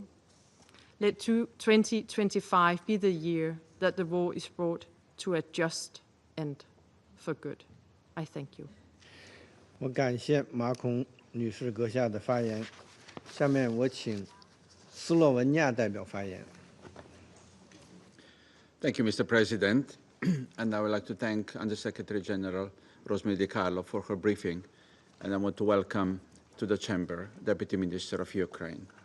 Mr. President, 3 years have passed since the Ukrainian people woke to a war being brutally imposed on them. After 3 years of intense fighting, this war must end. Yes, Undersecretary General DiCarlo, it is high time for peace in Ukraine. Ceasefire must be achieved and sufficient security guarantees for Ukraine ensured. Negotiations for a just and lasting peace must be held with Ukraine and the European Union at the negotiating table. The toll this war has taken on civilians is unbearable. Last year, the total number of civilians killed or injured was 30% higher than the year before. This is just one of the signs of how the war expanded and became deadlier throughout the year. In 2024, we have witnessed a number of escalations, including the active involvement of DPRK in the war. In recent months, Russia has launched some of its largest airstrikes, hitting schools, hospitals, energy infrastructure, and residential buildings. WHO reported that the casualties among health workers and patients nearly tripled compared to 2023. Undersecretary General DiCarlo reminded us of the drone strike in Chernobyl as part of continuous air and drone attacks which seriously endanger the safety and security of Ukraine's nuclear power plants. As the IAEA has been warning for years now, the situation is dire and could eventually lead to a nuclear accident, and its aftermath would be felt across the globe. Mr. President, each day of the war leads to more violations of international law. In the midst of all these, we should never forget that this invasion represents a grave violation of the UN Charter and the very principles this organization is built on. As members of the Council, we are obliged to identify avenues that will lead to a just and lasting peace in Ukraine. However, without respecting the fundamental principles of sovereignty, independence, and territorial integrity, there cannot be such a peace. Mr. President, Slovenia will actively support all meaningful efforts toward peace. We will also continue to support Ukraine in any way possible until a peace deal that brings a just, lasting, and comprehensive peace and security to Ukraine and entire Europe is reached. Thank you. 感谢斯洛文尼亚代表的发言。下面我请美国代表发言。Thank you, Mr. President. And thank you, Undersecretary General Rosemary DiCarlo, for your remarks. I also welcome the Deputy Foreign Minister of Ukraine. Mr. President, colleagues, at its heart, the Security Council's purpose is to maintain international peace and security, including the peaceful settlement of disputes. That is why it was created. That is why we are all here in this chamber. The mural on the wall behind me depicts the horrors of war. Let it remind us of our collective responsibility, above all else, to put an end to war and conflict. Over the past 11 years, we have had countless meetings in this chamber about the Russia-Ukraine war. Against the backdrop of this mural, Council meetings have confirmed the horrors of this war, the deaths and injuries to civilians and soldiers, the countless displaced persons, including children, the destruction of infrastructure, the danger to nuclear safety. The United States, as President Trump has made clear, is committed to ending this war, and he has been clear that we must reach a lasting peace. Mr. President, we are under no illusions. We recognize it will be challenging to get an agreement, but the time for Russia and Ukraine to make difficult choices and end the fighting is now. The United States has been in close contact with Ukrainian counterparts throughout this conflict, and we will continue to do so. In the past week, we have also opened a direct dialogue with Russia. As Secretary Rubio announced following discussions in Riyadh, the United States and Russia have committed to negotiating toward an end to the conflict that is enduring and acceptable to all of the parties engaged. We call on all other UN member states to join the United States in pushing for a durable peace that will bring stability to Europe and deter further aggression. And we are proud that the Security Council has done just that just now in passing an historic landmark agreement on Ukraine, the first such in 3 years. Mr. President, after years of destruction and suffering, it is time for all of us to commit to ending this war. I thank you. 感谢美国代表的发言，下面有请法国代表发言。Monsieur le Président, je remercie Madame Di Carlo pour son intervention. Depuis 3 ans, la Russie mène une invasion à grande échelle de l'Ukraine. Elle agresse un État souverain, l'Ukraine, qui ne la menaçait en rien, dont elle occupait déjà illégalement une partie du territoire depuis 2014. C'est la Russie et la Russie seule qui a pris la décision le 24 février 2022 de violer la Charte des Nations Unies et de revenir sur les principes que nous nous sommes fixés ensemble au sortir de la Seconde Guerre mondiale, et notamment la souveraineté des États, l'indépendance et l'intégrité territoriale. C'est elle qui a choisi de ramener la guerre sur le continent européen. Depuis 3 ans, la Russie poursuit son agression brutale, illégale et injustifiable de l'Ukraine, au plus grand mépris du droit international humanitaire. Elle mène des frappes délibérées contre les populations civiles. Elle continue de cibler les infrastructures énergétiques. Et elle utilise les violences sexuelles comme arme de guerre. Elle mène des transferts forcés, des déportations d'enfants ukrainiens. Les responsables de ces crimes de guerre doivent être jugés. Depuis 3 ans, la Russie sape les fondements de l'architecture internationale de non-prolifération. Elle acquiert des drones et des missiles balistiques auprès de l'Iran. Elle se fournit en armes, munitions et missiles balistiques auprès de la Corée du Nord, en violation des résolutions de ce Conseil. Des soldats nord-coréens sont engagés sur le front ukrainien en soutien à la guerre d'agression de la Russie, ce qui représente une violation supplémentaire du droit international.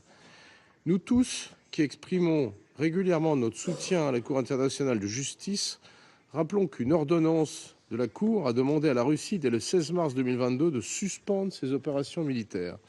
La Russie doit mettre fin à la guerre d'agression lancée contre l'Ukraine. Nous voulons tous la paix, une paix globale, juste et durable.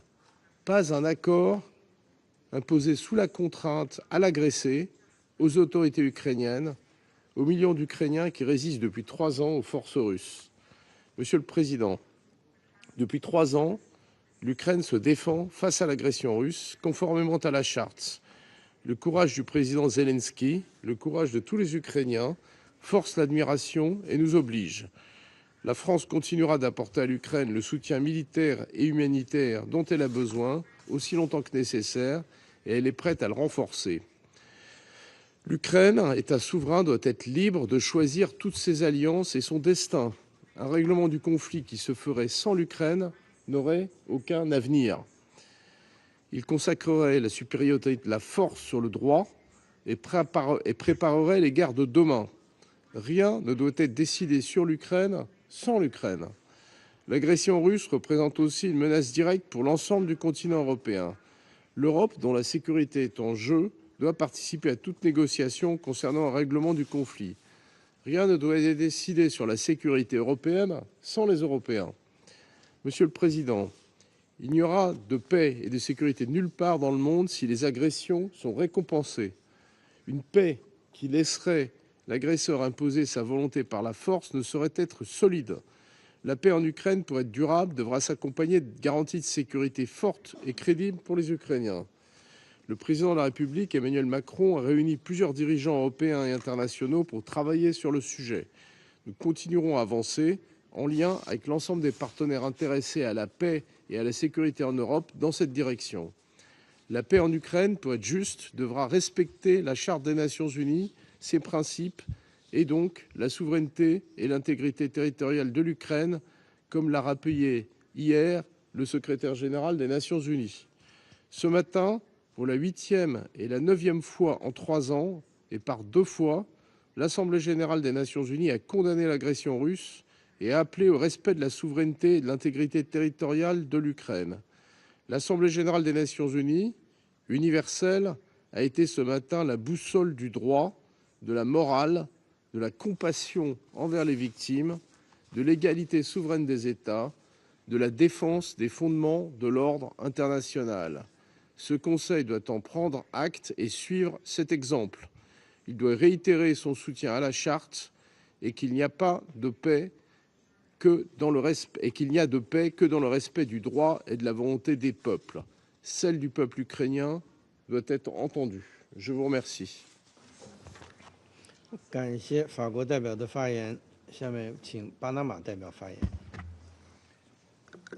Gracias, señor presidente. Panamá expresa su gratitud a la señora Rosemary Di Carlo, secretaria general adjunta, por su excelente exposición informativa y le damos la bienvenida a las distinguidas autoridades que nos acompañan y nos distinguen con su participación en esta sesión. Han transcurrido ya 3 largos años desde el inicio del conflicto entre Rusia y Ucrania. Este conflicto, que debió haber ya terminado, implicó una fractura a la paz y seguridad internacionales cuyos efectos han tenido un impacto no solo regional, sino de alcance global, comprometiendo la seguridad alimentaria, la seguridad marítima y la seguridad económica. Panamá, fiel a su tradición pacifista, alienta los esfuerzos diplomáticos y políticos para alcanzar un acuerdo de paz en Ucrania mediante un diálogo justo y franco que permita a las partes recuperar la paz.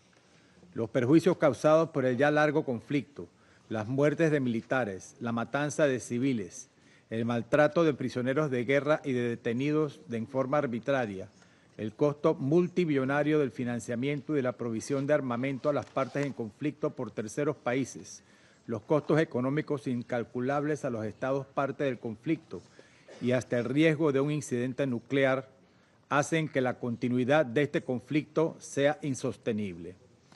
Es desafortunado que todos los esfuerzos desplegados para lograr acuerdos que detengan la guerra han sido evasivos, infructuosos y frustrantes. Resulta claro entonces que la prioridad en este momento sea ponerle fin definitivo a la tragedia sin más procrastinaciones.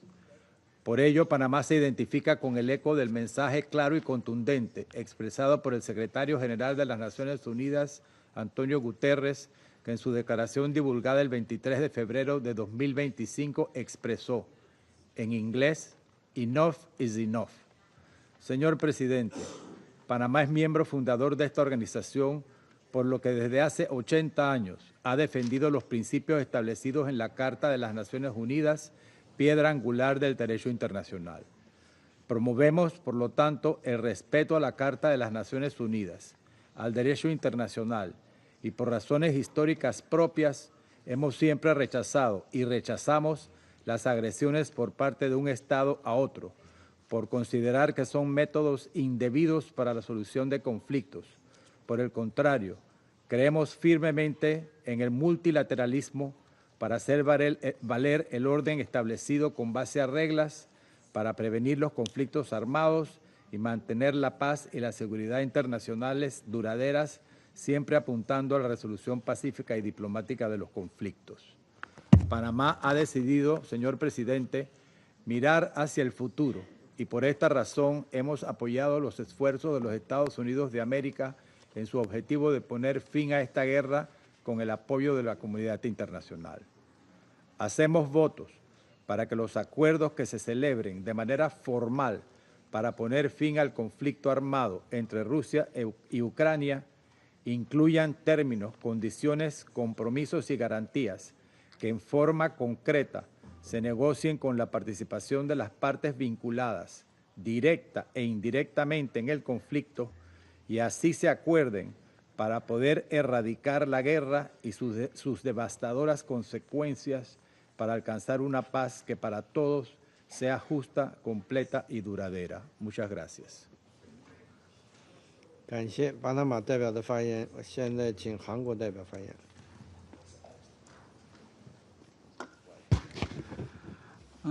Thank you, Mr. President.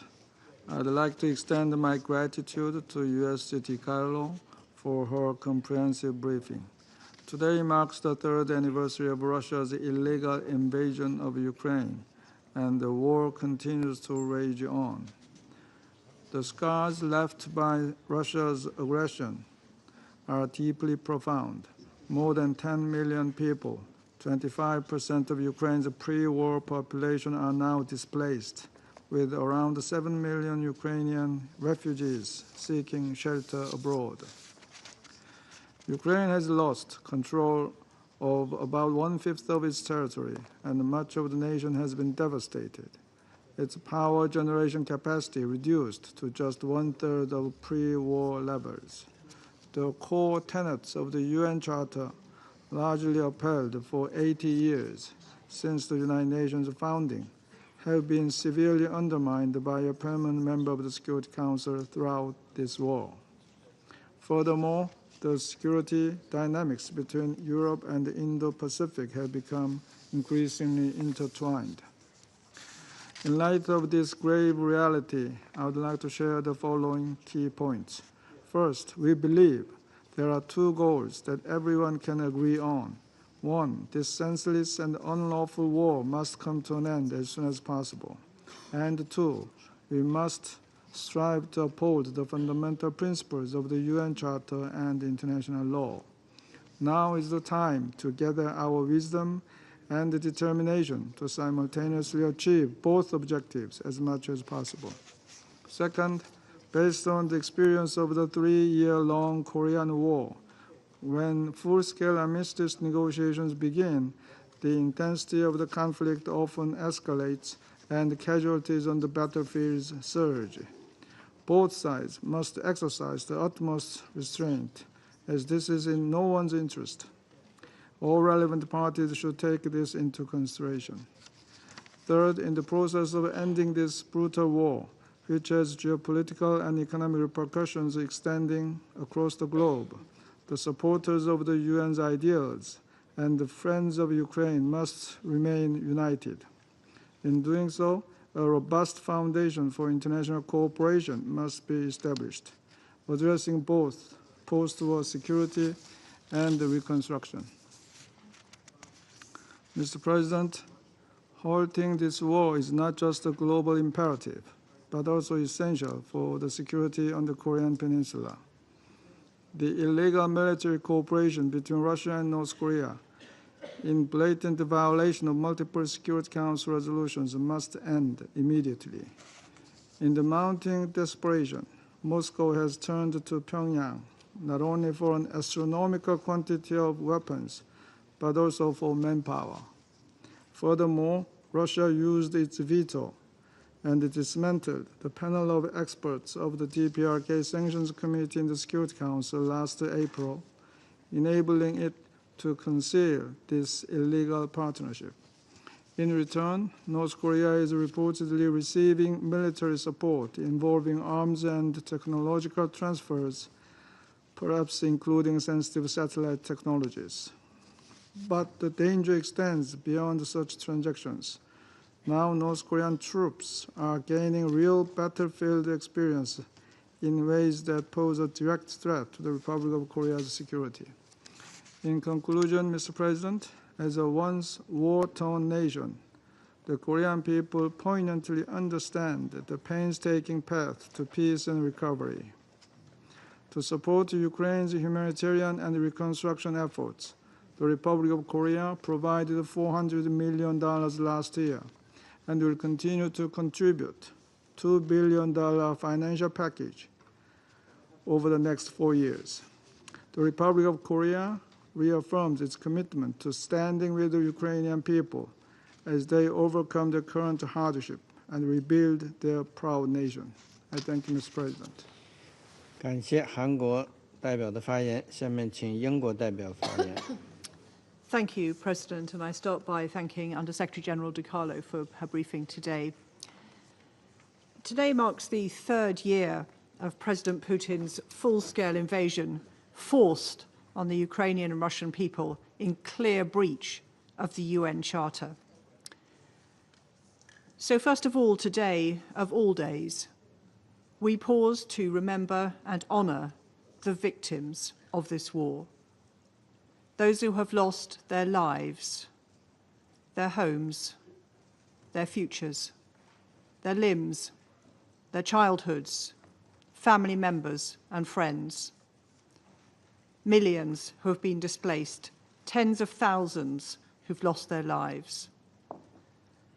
They've lost schools, playgrounds, farms, churches, hospitals, while Russian forces have used rape, torture, and execution as weapons of war and put nuclear safety at risk. This is a war that Putin said would take 3 days. 3 years on, Ukrainians have paid a terrible price. And the impact of this war is not limited to Ukraine. Hunger, poverty, and energy insecurity have increased worldwide. So second, as we look forward to peace, let's be clear. No country wants peace more than Ukraine. Ukraine is more than ready for this war to end. But there needs to be a lasting and a just peace, with Ukraine's voice at the heart of any talks. A peace that is not just a pause in fighting, but a peace that leaves Ukraine secure and free from Russian attack. A peace that shows aggression does not pay, and a peace that ends forever Putin's imperialist ambitions. And we have to remember that Putin, by contrast, only wants capitulation. So if Russia is allowed to win, we will live in a world where might is right, where borders can be redrawn by force, where aggressors think they can act with impunity. The consequences for peace and security around the world are dire. So third, then, a lasting peace must come from strength. Strength and courage that Ukraine has shown abundantly in the last 3 years. But that strength and courage needs to be underpinned by robust security agreements from the outset, because Putin has repeatedly shown that he will break a weak deal. He has long denied Ukraine's right to exist as a free state. So the UK, with our European partners and the United States, will work closely together for Ukraine, and Europe will continue to take responsibility for our continent's security. The UK is ready to play a leading role to support Ukraine in its right to self-defense, to support the negotiation and implementation of a peace agreement, a just and lasting peace agreement which protects Ukraine's sovereignty and territorial integrity, its internationally recognized borders in line with the UN Charter. I thank you. 感谢英国代表的发言，下面请巴基斯坦代表发言。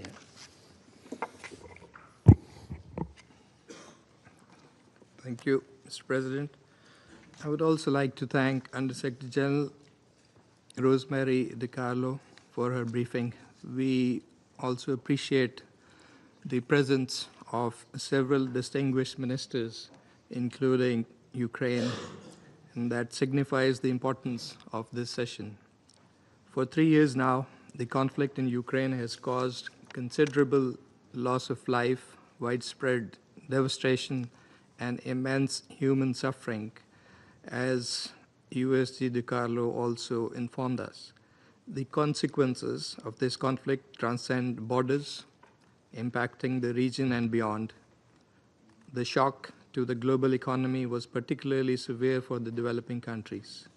Most ominously, if the hostilities continue, there is an ever-present danger of further military and geographical escalation, which poses a clear and significant threat to international peace and security. It was unfortunate and beyond comprehension that in this age, in today's world, even as the military, humanitarian, and economic crisis intensified, the pursuit of peace remained largely absent and elusive. And that is despite the fact that the vast majority of member states, including the developing world, have constantly desired and advocated for a peaceful settlement of this conflict through dialogue and diplomacy. Pakistan believes that all the peoples affected by this tragic conflict deserve a better future, a future free from fear, violence, and destruction. The international community must redouble its efforts to find a comprehensive and lasting solution to this conflict in accordance with the principles of the UN Charter, to which we remain deeply committed and have always called for their universal and non-selective application. We believe the conflict in Ukraine could have been averted through dialogue and diplomacy. It must be brought to an end now through constructive and inclusive diplomacy. It is encouraging that efforts to bring an end to this conflict have gathered wider momentum recently, including the various high-level contacts. Mr. President, Pakistan would welcome any initiative which helps the parties towards a just, peaceful, and durable settlement of this tragic conflict through constructive and inclusive diplomacy, including all parties, and I repeat, all parties, and others concerned, in full respect for the UN Charter, international law, and relevant multilateral agreements, and which is responsive to the legitimate national security interests of all sides. It is in that spirit that Pakistan has supported Resolution 2774 that we have just adopted. We hope this resolution, the first by this Council in 3 years, will finally provide a path to peace. The pursuit of peace is a collective responsibility that must transcend geopolitical divides. We hope this Council will shoulder its responsibility and unite behind this objective. I thank you. 感谢巴基斯坦代表的发言。我现在请圭亚那代表发言。Thank you, Mr. President. I also thank USG DiCarlo for her insightful briefing and welcome the participation of the distinguished Deputy Foreign Minister of Ukraine, other ministers and high-level officials in today's meeting. Mr. President, for the past 3 years, 24th of February has represented a dark moment in history with the invasion by Russia of the territory of Ukraine. This action was a violation of the Charter of the United Nations. Regrettably, the Security Council was unable to prevent this invasion, and even after meeting in this chamber 119 times since the war began, has been unable to take action to end it. For its part, Guyana has underscored the suffering caused to the people of Ukraine and the Russian Federation as a result of the invasion. We have outlined the growing humanitarian needs, called for human rights violations to cease and for the Russian Federation to withdraw its forces from Ukraine. We have also called for respect for Ukraine's sovereignty and territorial integrity. Above all, we have called for peace, for this war to end through dialogue and diplomacy, premised on the principles of the United Nations Charter and international law. We make these calls again today. Today, after 3 years, there is a glimmer of hope. The Security Council has taken action for the first time, laying the foundation for peace. We underscore that a sustainable peace must be a just peace. With this in mind, and against the backdrop of widening humanitarian needs on the ground, Guyana calls upon the conflict parties to heed the call of the UN General Assembly, made in its resolutions adopted this morning. We also call on the parties to abide by the decision just taken by this Council and to bring this conflict to an end. We caution against waiting for all conditions to be perfect before commencing the discussion on the terms for peace. At the same time, we underscore that lasting and sustainable peace cannot be achieved at the expense of justice and international law. We urge the parties to commit themselves to achieving a lasting peace based on these tenets. In closing, Mr. President, Guyana stands ready to work with all members of the Council and the wider international community to bring the war in Ukraine to a peaceful end and to find a sustainable solution. I thank you. 感谢圭亚那代表的发言，请阿尔及利亚代表发言。 شكرا سيد الرئيس. أود بداية أن أشكر وكيلة الأمين العام السيدة روزماري دي كارلو على إحاطتها القيمة. سيد الرئيس، منذ بداية ولايتنا في هذا المجلس لم تمر مناسبة إلا وشددنا على أن استمرار التصعيد ليس مجديا ولا يمنح السلام لأي من الأطراف. كما أكدنا دوما على أن منطق الاستقطاب لن يؤدي إلا إلى تفاقم التوترات وإبعادنا عن أي أفق لتحقيق سلام مستدام في المنطقة. وعليه وبهذه المناسبة المفصلية نود أن نؤكد اليوم على النقاط التالية. أولا، لقد حان الوقت لبذل الجهود الدبلوماسية اللازمة للتخفيف من حدة التوترات بين الطرفين حتى نتمكن في أقرب وقت ممكن من وضع حد للخسائر في الأرواح ومعاناة الشعوب. فكما أكدنا سابقا، لقد أثبت الوقت أن منطق القوة والمواجهة لن يفضي إلى حل للنزاع، فلنسمح في المرحلة القادمة بإعطاء فرصة حقيقية للدبلوماسية لتظهر فعاليتها. ثانيا، نجدد دعوتنا للأطراف المعنية للتخلي عن منطق التصعيد والانخراط في حوار شامل وبناء وبحسن نية، حيث ينبغي لهذا الحوار أن يضع أمن وسلامة شعوب المنطقة نصب أولوياته، وأن يرمي إلى تسوية سلمية عادلة ودائمة لهذا النزاع تفضي إلى حل تبنى أسسه على مقاصد ومبادئ ميثاق الأمم المتحدة، ويأخذ بعين الاعتبار الشواغل الأمنية المشروعة للطرفين.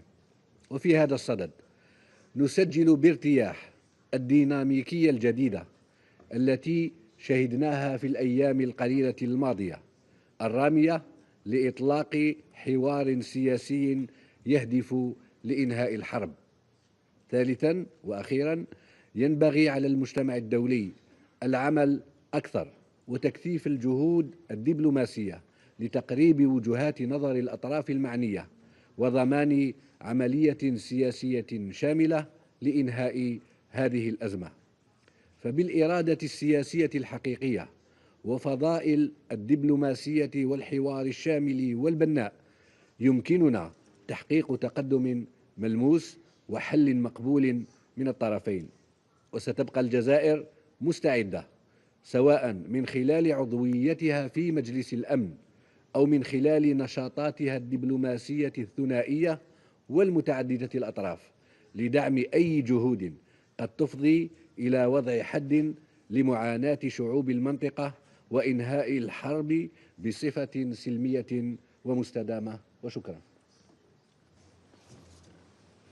感谢阿尔及利亚代表的发言，下面请塞拉利昂代表发言。Thank you, Mr. President. I thank Undersecretary General Ms. Rosemary DiCarlo for a comprehensive briefing. Sierra Leone welcomes the participation of the Deputy Minister for Foreign Affairs of Ukraine in this important meeting. At this critical juncture in the devastating conflict, Sierra Leone reiterates its urgent call for good faith diplomatic efforts by both the Russian Federation and Ukraine to resolve the conflict. This must include the immediate cessation of hostilities, the implementation of a ceasefire, the full withdrawal of all forces, and unwavering support for the rights, dignity, and future well-being of civilians. The human cost of this conflict are tragic. Since February 2022, approximately 41,000 women and children have been killed or injured. Widespread destruction has decimated essential civilian infrastructure, including homes, schools, hospitals, markets, and water and energy facilities. An estimated 12.7 million people in Ukraine are in desperate need of food, clean water, shelter, and heat during the winter, with most of them having lost their loved ones and livelihoods. The risk to lives remain alarmingly high, compounded by reports of unexploded ordnance covering approximately 30% of Ukrainian territory. In response to this dire situation, we earlier voted in favor of Resolution 2774, draft resolution proposed by the United States. Although we had concerns about the process and the potential for the instrumentalization of the UN and this Council, our vote in favor reflects our belief that Ukraine must be at the forefront of any peace process or agreement, in accordance with the principles of the United Nations Charter, and that the legitimate concerns of all parties must be addressed. Through our vote, and since the onset of the conflict, we have spoken with clarity to affirm the UN Charter principles of sovereignty, territorial integrity, and non-use of force, as well as the peaceful settlement of disputes. These are not mere aspirations, but they are the legal and moral foundations upon which our collective security rests. Any erosion of these principles threatens not only Ukraine in this context, but also every member state, particularly smaller nations whose security depends on adherence to international law. As an elected member of this Council, Sierra Leone reaffirms its commitment to upholding the principles of the UN Charter and supporting all efforts towards a just, sustainable, and comprehensive peace. This conflict must not be allowed to persist into a fourth year. The path forward must be one of peace through diplomacy. The scale of suffering caused by this conflict compels this Council to explore every possible avenue to not only direct our efforts towards the path of peace, but implement Resolution 2774, and also ensure that millions of civilians can safely return to their homes, rebuild their lives and their communities. Noting the urgent need for an immediate cessation of hostilities and lasting peace, Sierra Leone underscores the following 3 points. First, Efforts to achieve peace must involve the good faith participation of all relevant stakeholders, including both the Russian Federation and Ukraine. Only with such engagement can we reach a viable and legitimate political solution. We acknowledge the ongoing efforts of member states in this regard and emphasize the importance of aligning political and diplomatic actions towards this end. Due consideration must be given to the active roles of the external actors in supporting the peace process and its outcome, including the provision of any peace agreements. Given the critical role of regional efforts in addressing conflicts of this nature, Sierra Leone believes that any initiative to end the conflict in Ukraine must include the involvement of key European partners, whose positions are integral to securing the long-term stability of the region. We also encourage constructive engagement with international partners who have contributed positively to actions such as prisoner of war exchanges and efforts towards de-escalation. Moreover, we stress the importance of ensuring that women and youth are given a meaningful role in the peace process, particularly in decision-making concerning reconstruction and recovery efforts in both Russia and Ukraine. Mr. President, I now turn to my second and most crucial point, the integral role of the Security Council in establishing legitimate guarantees for lasting peace. Given the history of challenges surrounding territorial and sovereignty issues, as well as security concerns in this conflict, the Security Council must play a pivotal role in safeguarding any peace agreement. This requires clear actions and objectives to be implemented in phases, particularly concerning national military capacities and armaments, regional security arrangements, bilateral defense cooperation, and the recognition of fixed borders.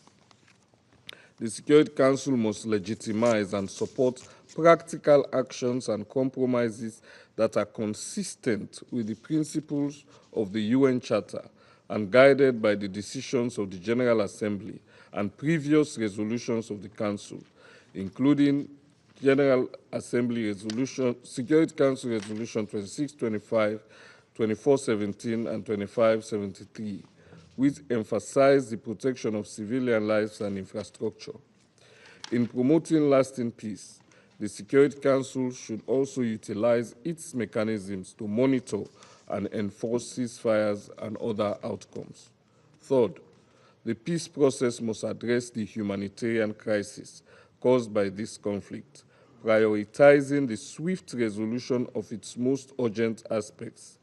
An immediate cessation of hostilities is necessary to ensure the full protection of civilians, allowing them to live safely in their homes, attend school, and access markets and hospitals without fear of being killed or injured by attacks. The conflicting parties must cease their attacks on critical civilian infrastructure, especially energy infrastructure, which pose risks to regional and global security. Humanitarian aid must be allowed unhindered access across Ukraine and Russia, including to those in isolated or hard-to-reach areas.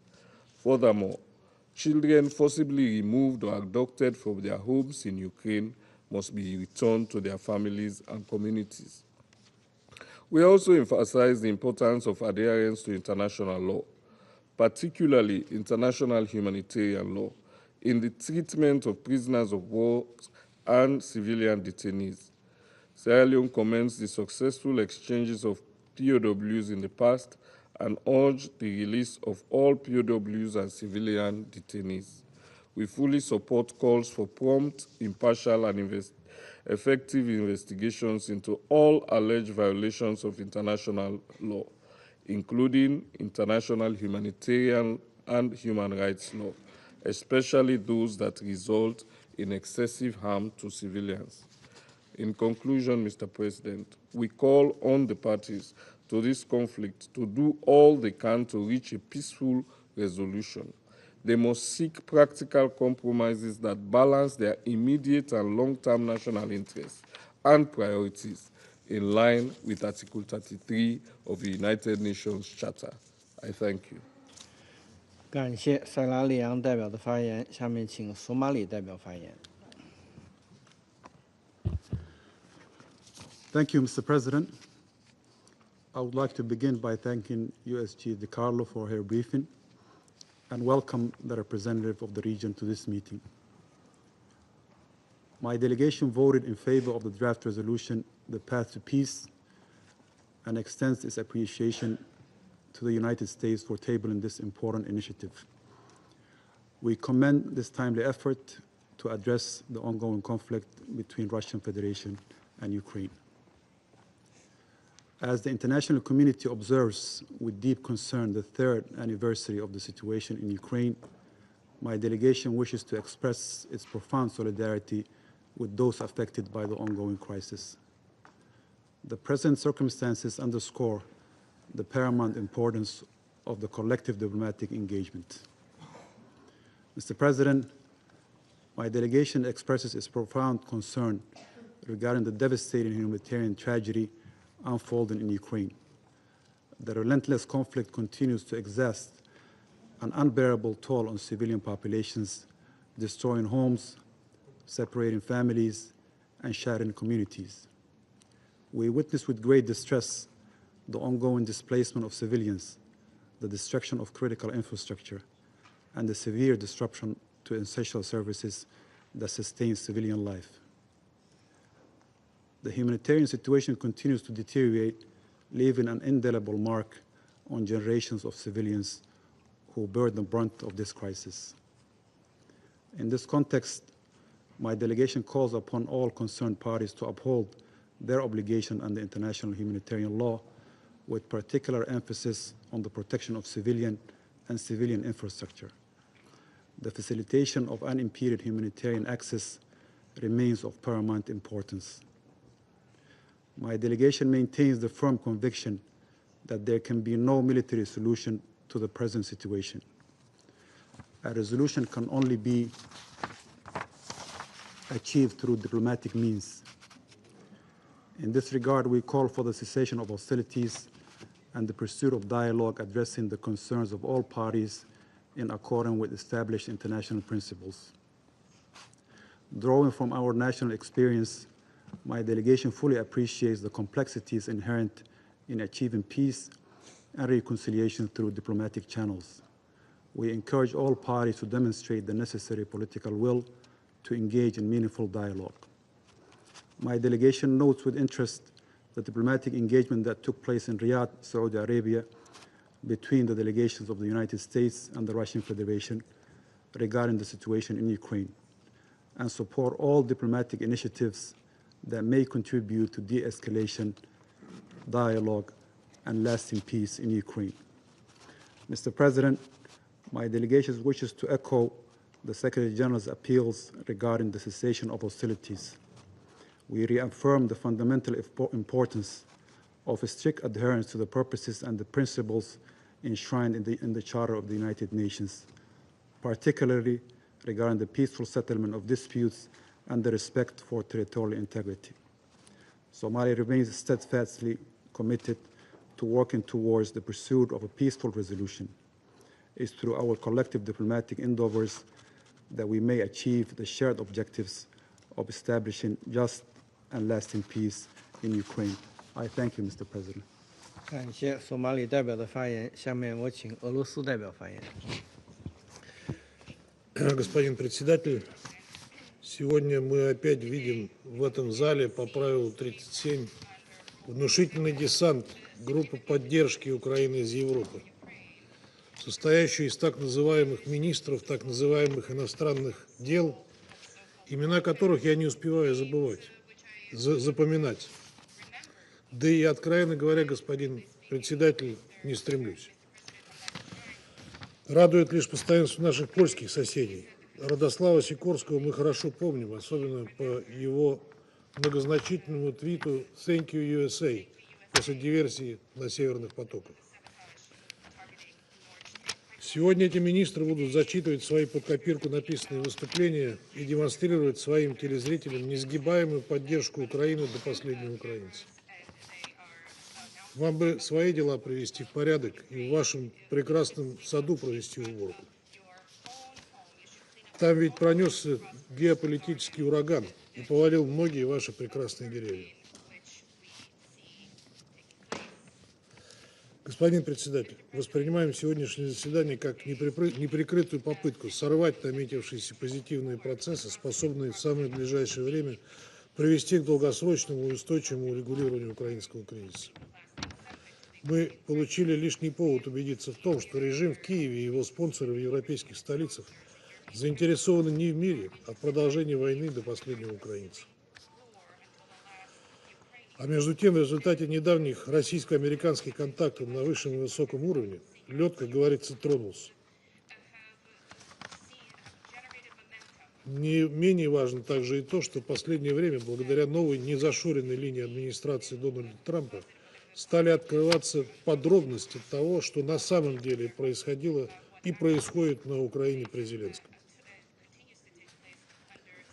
Полагаем, что многим стало гораздо понятнее также, почему украинский кризис 3 года назад все-таки перешел в фазу вооруженного конфликта, несмотря на все многолетние, настойчивые и последовательные попытки России избежать этого сценария. Все в мире узнали, в частности, что весь антироссийский проект Украины, как мы неоднократно и заявляли в этом зале, с самого начала финансировался Западом. Обнажило эту нелицеприятную ситуацию прекращение деятельности Американского агентства по международному развитию, которое, как выяснилось, с 21 по 24 год потратило на Украину 30,6 миллиарда долларов, или 21% всех своих трат за рубежом. Помощь USAID в 2024 году равнялась 3% ВВП Украины. Самостоятельной Украины попросту не существовало и не существует. Агентство оплачивало деятельность украинского государственного аппарата, а также готовило украинских судей и оказывало прямое влияние на судебную систему Украины. За счет американского финансирования работал украинский парламент, Верховная Рада. 25 миллионов долларов было выделено USAID на публичные мероприятия и работу секретариатов парламентских комиссий. Вот, оказывается, как выглядит точный перевод украинского слова «незалежность», то есть независимость.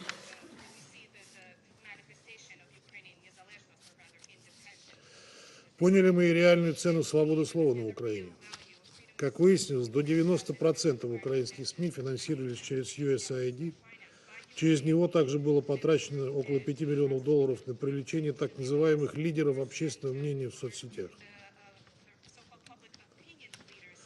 Оно же заплатило десятки миллионов долларов американским и мировым знаменитостям, которые приезжали на Украину и высказывались в поддержку киевского режима.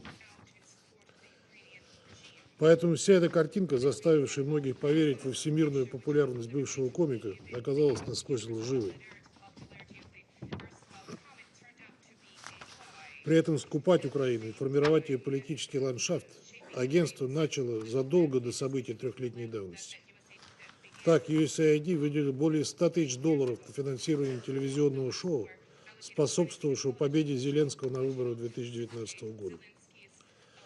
Сразу же после этого финансировавшиеся агентства организации запретили Зеленскому поддерживать Украинскую православную церковь, проводить референдум о формате переговоров с Донбассом и принципам мирного урегулирования, пересматривать закон о языке, реабилитировать и возвращать политику в эпохе Януковича, восстанавливать доступ к российскому телевидению.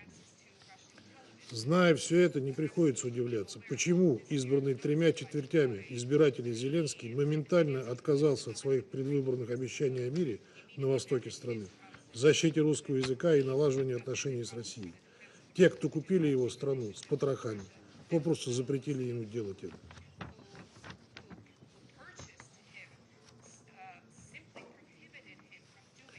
Господин председатель, хотели бы в этом контексте привлечь внимание коллег к одному аспекту того, как USAID беззастенчиво формировала политический ландшафт в Киеве. На прошлой неделе американский юрист Амстердам рассказал о прямой причастности Госдепартамента и агентства к созданию раскольнической так называемой православной церкви Украины.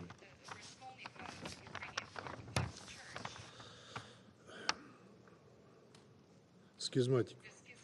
Делалось это крайне цинично, фактически без оглядки на какие бы то ни было демократические ценности. Эти признания лишний раз проиллюстрировали, как усилиями беспринципных чиновников религия на Украине была по сути низведена до инструмента борьбы с политическими противниками. Далеко не последнюю роль в этом процессе, как выясняется, сыграли тогдашний глава ЦРУ и специальный посланник по вопросам свободы вероисповедания, которые не просто закрывали глаза на вопиющие нарушения прав верующих, произвольные аресты священнослужителей и насильственные захваты храмов на Украине, но и всячески поощряли их. Более того, вашингтонские эмиссары колесили по всему региону Ближнего Востока и Северной Африки, принуждая поместные православные церкви признать незаконную, неканоническую православную церковь Украины. Нам теперь доподлинно известно, что в ход шли все средства, имеющиеся в арсенале байденовской дипломатии. Шантаж, угрозы, давление и выкручивание рук. Одержимые стремлением уничтожить каноническую украинскую православную церковь и разрушить единство православных прихожан России и Украины, они меньше всего переживали из-за того, что их действия подрывали свободу вероисповедания на Украине. Как вы все помните, мы неоднократно в этом зале привлекали внимание Совета к ситуации вокруг репрессий против канонического православия на Украине. В ответ слышали лишь заезженные мантры о российской пропаганде. Вы сегодня будете их повторять, или же у вас хватит мужества хотя бы выразить озабоченность этой информацией? Отрадно, что приход к власти в США администрации Трампа позволил начать высказываться тем экспертам, которые раньше такой возможности были лишены, поскольку их оценки ситуации на Украине, в том числе религиозные, шли вразрез с общезападным мейнстримом. Вице-президент Джей Ди Венс публично осудил преследование УПЦ, а группа республиканцев в Конгрессе потребовала начать расследование вмешательства американских структур в религиозные процессы Украины. Считаем это очень важным, пусть и запоздалым развитием событий. Господин председатель, при предыдущем хозяине Белого дома и его киевским подопечным все сходило с рук, даже убийство американских граждан. На прошлой неделе, благодаря бывшему депутату Верховной Рады Александру Дубинскому, содержащемуся, как известно, под стражей, скрылись новые детали смерти в застенках киевского режима независимого американского журналиста Гонсало Лира. В наших выступлениях мы опять-таки неоднократно привлекали внимание коллег по СБ к его трагической гибели, апеллировали к необходимости добиваться уважения киевским режимом прав человека и базовых свобод. Все тщетно. Вы оставались глухи к судьбе Гонсало Лиры и десятков тысяч других политических заключенных на Украине. А ведь в тот момент его еще можно было спасти, если бы администрация Байдена хотя бы что-то для этого сделала. Как следует из личной переписки покойного американского блогера, который располагает Дубинский, сотрудники службы безопасности Украины не только избивали Лиру, но и вымогали у него деньги, когда он содержался в Харьковском следственном изоляторе. После получения от него $70 000 побои и издевательства лишь усилились. В украинском реестре судебных решений имеется решение Дзержинского районного суда Харькова от января 2024 года, на заседании которого адвокат Лиры попросил перевести его под домашний арест по медицинским соображениям. Но прокуратура, представители СБУ, судьи, медицинская часть Харьковского СИЗО продолжали в один голос утверждать, что его жизни ничего не угрожает. Буквально через несколько недель его не стало, поскольку ему не была оказана своевременная медицинская помощь от полученных травм и избиений. Все документы, свидетельствующие о вымогательстве со стороны силовиков службы безопасности Украины, имеются. Уважаемые коллеги, я хочу особо акцентировать, что жизнь Гонсало Лиры стоила именно публикации критических по отношению к клике Зеленского и администрации Байдена объективных материалов. Именно за это он был до смерти замучен по приказу Зеленского. И никто из официальных лиц на Западе, в том числе в США, не сказал тогда ни слова по этому поводу. Они не нашли в себе мужества не только на то, чтобы осудить это очередное преступление киевского режима, но и даже на то, чтобы хоть как-то прокомментировать этот случай. Западные политики, как и наши западные коллеги по Совету Безопасности, просто сделали вид, что ничего не произошло. И принялись с удвоенной силой, чтобы перебить информационный фон, обвинять Россию в агрессии, заверяя в неизменности поддержки киевского режима. Иначе говоря, команда экс-президента Байдена восприняла смерть американского гражданина как не более чем сопутствующий ущерб. А ведь таких случаев в отношении оппозиционно настроенных к режиму Зеленского украинских граждан десятки, если не сотни тысяч. На прошлом нашем заседании мы уже рассказали о том, как в 2022 году сотрудники СБУ пытали депутата Верховной Рады Артема Дмитрука, пытаясь выбить из него показания и признание в государственной измене. Призываем всех, кто еще продолжает защищать режим Зеленского, осознать, наконец, что концентрационные лагеря и секретные тюрьмы СБУ, в которых измывались над неугодными, а потом убивали их, не досужий вымысел или изобретение российской пропаганды. Это та реальность, в которой вынуждены жить украинцы сегодня. К сожалению, Гонсало Лири мы с вами сегодня уже не поможем, но еще можем способствовать вызволению всех тех, кто незаконно по надуманным обвинениям удерживается украинской кликой. Призываем все ответственные правительства, международные структуры выступить с осуждением преступных действий Зеленского и потребовать освобождения всех тех, кто еще жив и еще может бороться за правду. В их числе 70-летняя правозащитница Елена Бережная, о которой мы не единожды упоминали на заседаниях Совета Безопасности.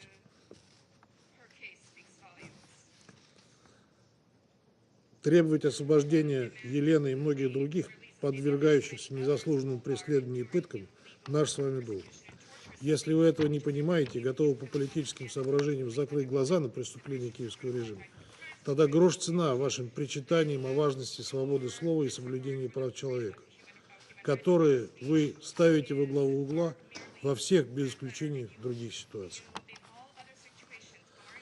Господин председатель, в своих выступлениях в этом зале мы также неоднократно обращали внимание на зашкаливающую коррупцию на Украине, которая при Зеленском пронизала все общество.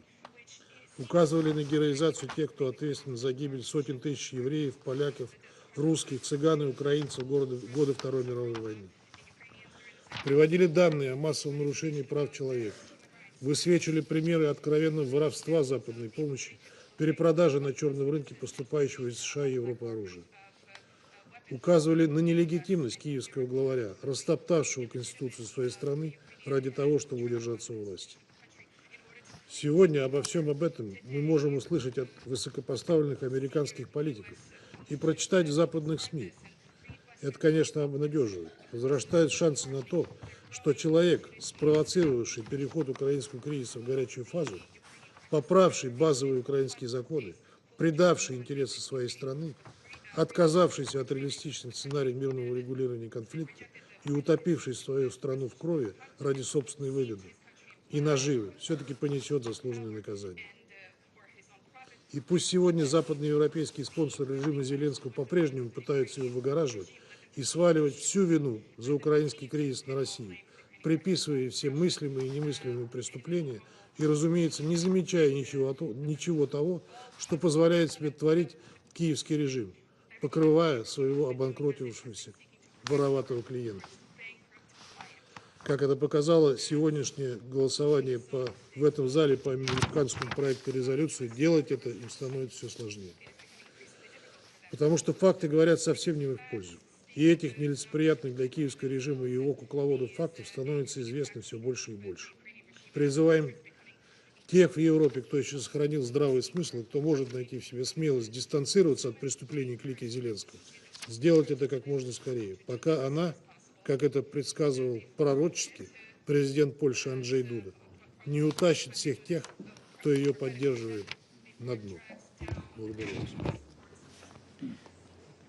感谢俄罗斯代表的发言。我现在请乌克兰外交部副部长别查女士阁下发言。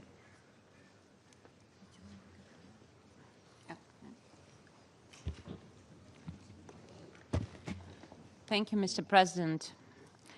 I would like to thank the Chinese presidency for convening this meeting. I'm also grateful for Under-Secretary General Di Carlo for her briefing. At the outset, I would like to express our profound gratitude to all UN member states that just hours ago supported the relevant UN General Assembly resolution and demanded on the third anniversary of full-scale invasion by the Russian Federation of Ukraine swift achieving of comprehensive, just and lasting peace for Ukraine consistent with the UN Charter. At the same time, we cannot say the same regarding the UN Security Council resolution. In our view, this document lacks basics. It lacks the qualification of the war as an aggressor of one member state against another member state. It also doesn't reflect the core principles enshrined in the UN Charter. Mr. President, 3 years ago, Russia started a full-scale invasion against Ukraine. 3 years of Ukraine's fight for freedom, for our independence, but also for the freedom of the entire democratic world. Today, more than 600,000 Russian troops are deployed on our territory, 3 times the number that invaded in 2022. Despite all odds, Ukraine's defense forces continue to stand firm, even as the disparity in military strength remains stark.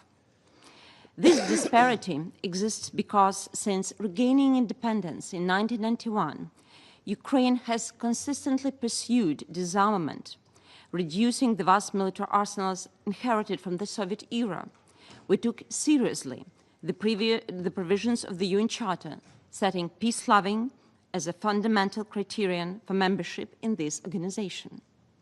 We envisaged our region as an era of peace and prosperity. Without hesitation, we choose to become a non-nuclear state.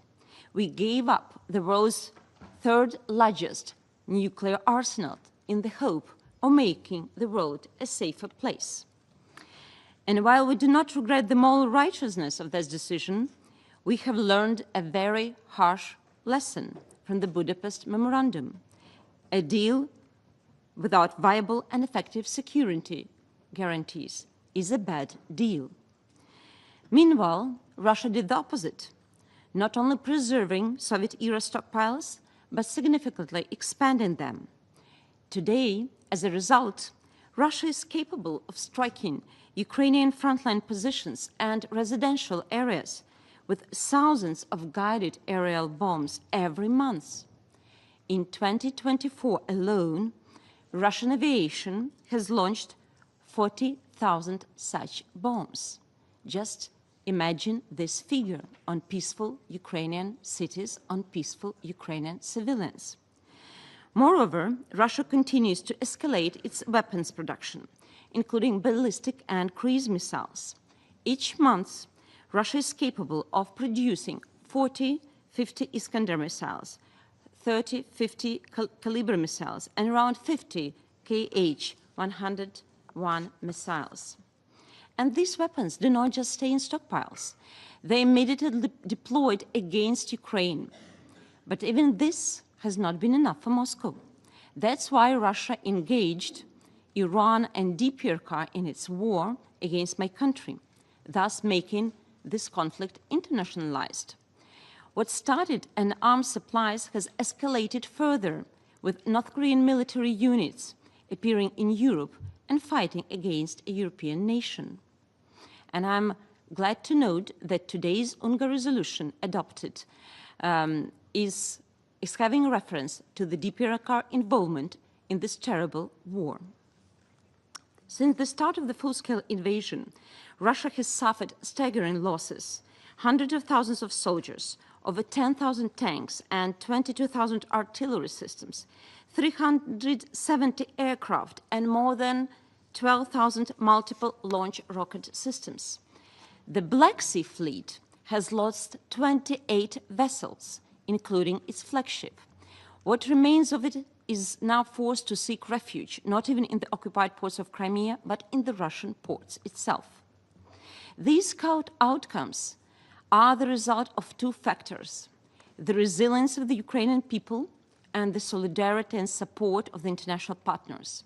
We feel this support and we are very much grateful for it. Russia attacks both of these pillars because despite all of its advantage, it has failed to break Ukraine on the battlefield. It tries to crush our spirit, primarily through terror. That is why it targets critical infrastructure and residential buildings. That is why Russian soldiers are executing Ukrainian prisoners of war en masse. These execution-style killings must be investigated thoroughly by international organizations, and all those responsible must be brought to justice. Russia seeks to undermine global security with Ukraine, solidarity with Ukraine. Its vast propaganda machine spreads aggressive disinformation, attempting to discredit our country and sow doubt about Ukraine's ability to preserve its independence.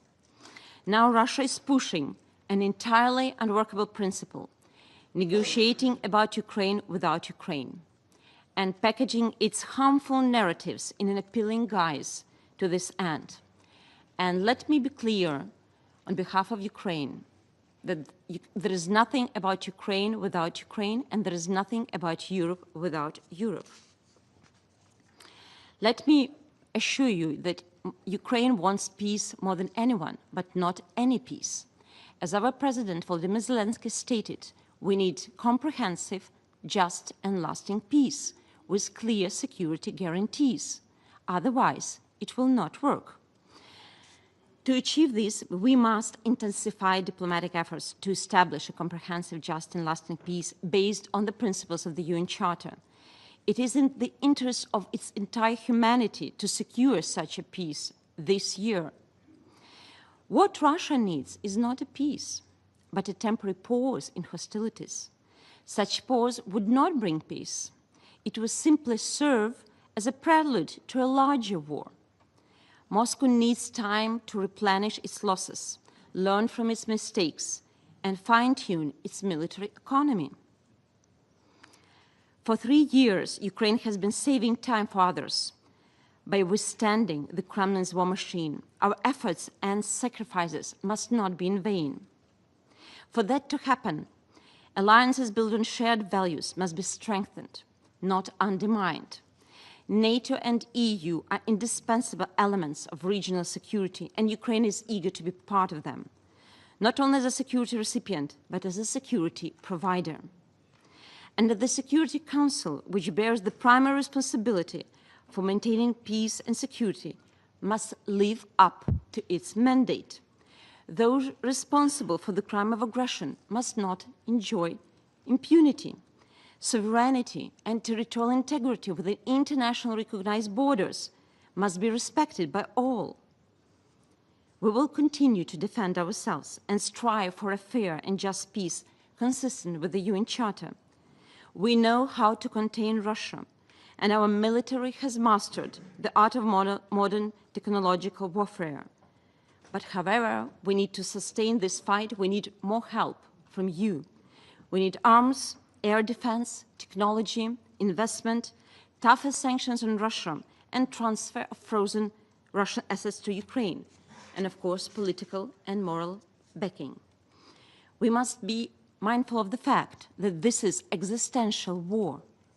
This is existential war for the entire democratic world, for our democratic principles and values. And Russia has repeatedly tried to dismantle these rules-based order and our security architecture. It is impossible to stop the aggressor by appeasing. Appeasement doesn't work. Russia must implement the demands by the international community and withdraw its troops from the territory of Ukraine. Those responsible for the crime of aggression, war crimes, crimes against humanity must be brought to justice. We remain committed to the establishment of the special tribunal for the crime of aggression against the Russian Federation. And let me reiterate once again, this war is existential. It's not only about Ukraine, it's not only about Europe, it's not only about region. It's about our global architecture, it's about rule-based order, it's about entire democratic road. Thank you so much. 感谢别查女士阁下的发言。我现在请波兰外交部长希克尔斯基先生发言。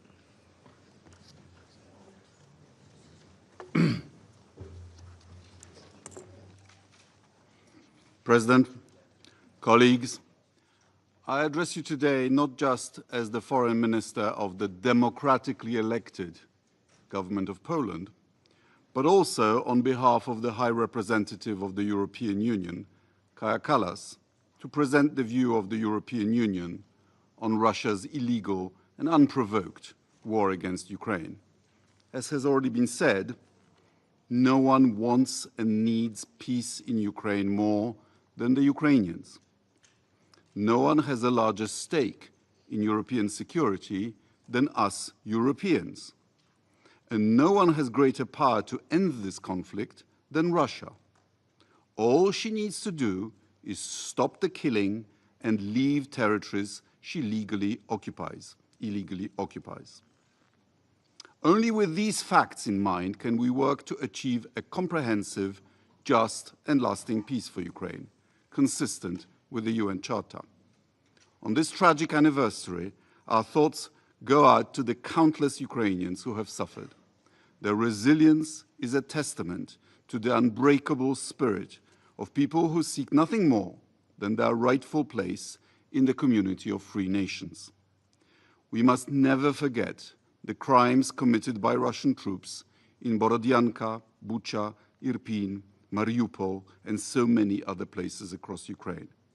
The perpetrators must be held accountable. We should also acknowledge the far-reaching repercussions beyond Ukraine's borders. Russia's war has disrupted global food and energy markets. It has affected countries in Africa, in Latin America, in Asia, thousands of kilometers away from Ukraine. And the people of Russia too. The Russian government has spent at least $200 billion of their taxpayers' money on this war. It will likely cost Russia over $1 trillion in previously anticipated economic growth by the end of next year. Imagine how many kindergartens, schools, and hospitals could be built for Russians, or for that matter, for countless other people around the world with such a fortune. But instead of building them, the Kremlin prefers to bomb them in Ukraine, while treating Ukrainians and its own people as collateral damage. As of this January, about 170,000 Russian soldiers have been killed. 600,000 more have been wounded. Russia's enablers must also be called out. The Democratic Republic, People's Republic of Korea is not only providing Muscovy with weapons, but also with troops. Iran is sharing its Shahed drones. Colleagues, the right way forward remains. Russia should immediately, completely, and unconditionally withdraw all its forces from Ukraine's territory. We as Europeans will continue to stand side by side with Ukraine to achieve a just and lasting peace. Peace through strength, the only kind Kremlin respects. Finally, I'd like to dedicate to this Council a maxim authored by my predecessor as Foreign Minister of Poland, a survivor of Auschwitz and of Stalinist prisons, Professor Władysław Bartoszewski. When you are in doubt how to behave, behave with decency. Thank you. Slava Ukraini. 我感谢希克尔斯基先生阁下的发言。下面我请拉脱维亚外交部长布拉泽女士阁下发言。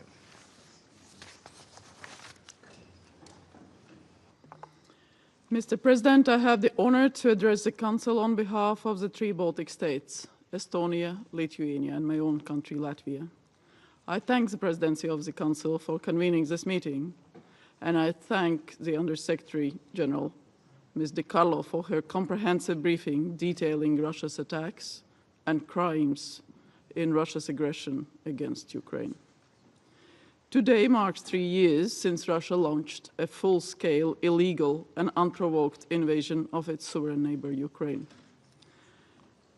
3 years ago, Russia, a permanent member of the UN Security Council, blocked this council from taking action mandated by the UN Charter to uphold peace and security.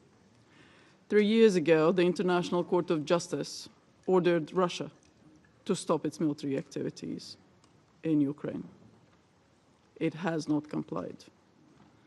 3 years on, as we stand, Ukraine has stopped Russia, a nuclear-armed state of 100 million, from realizing its imperialistic goals.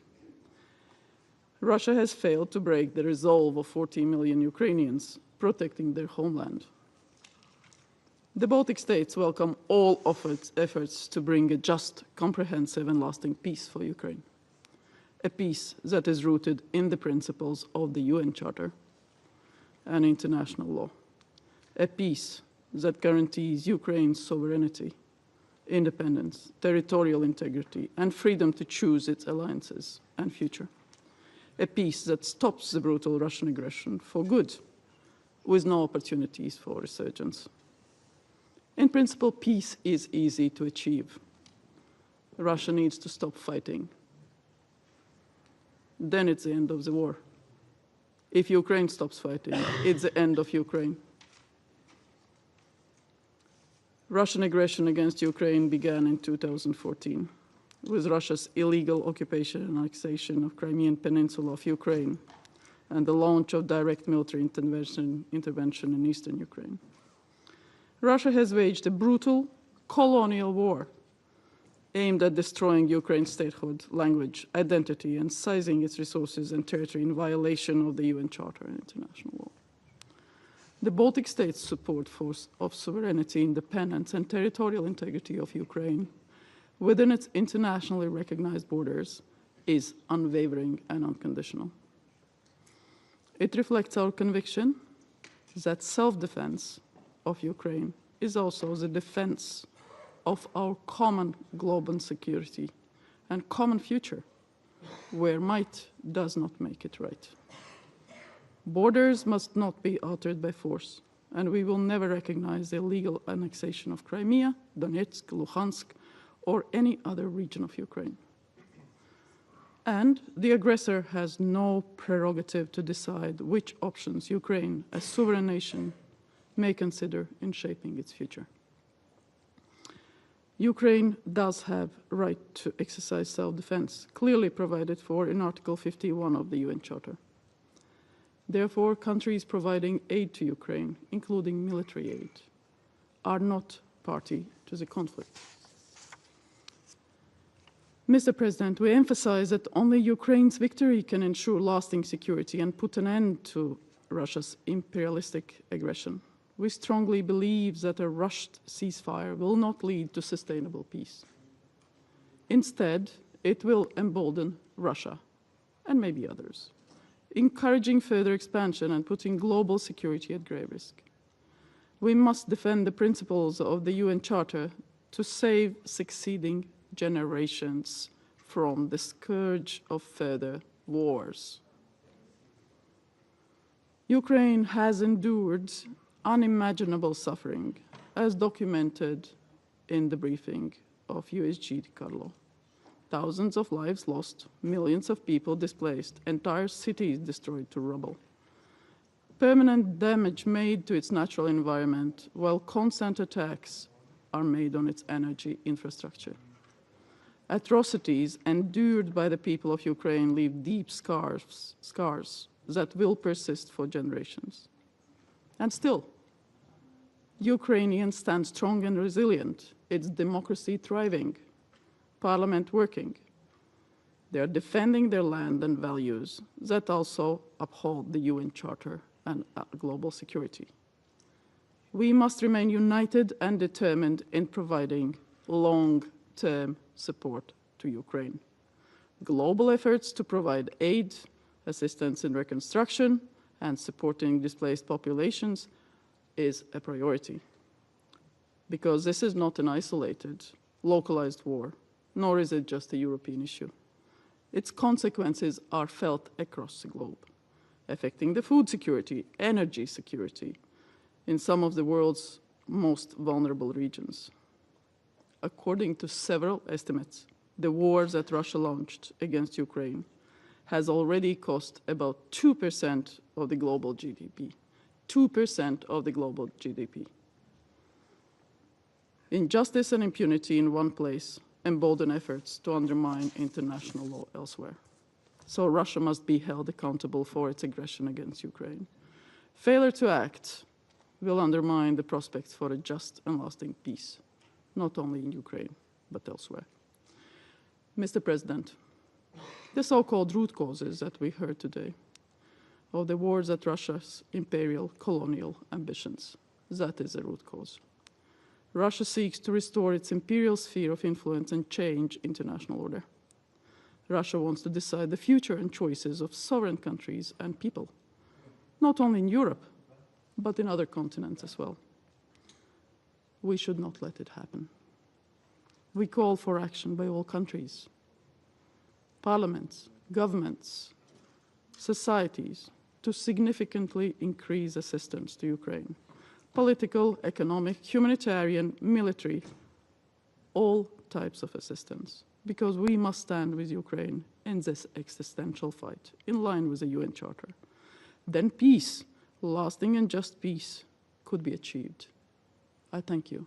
Slava Ukraini. 感谢布拉泽女士阁下的发言。我现在请芬兰外交国务秘书拉亚拉先生阁下发言。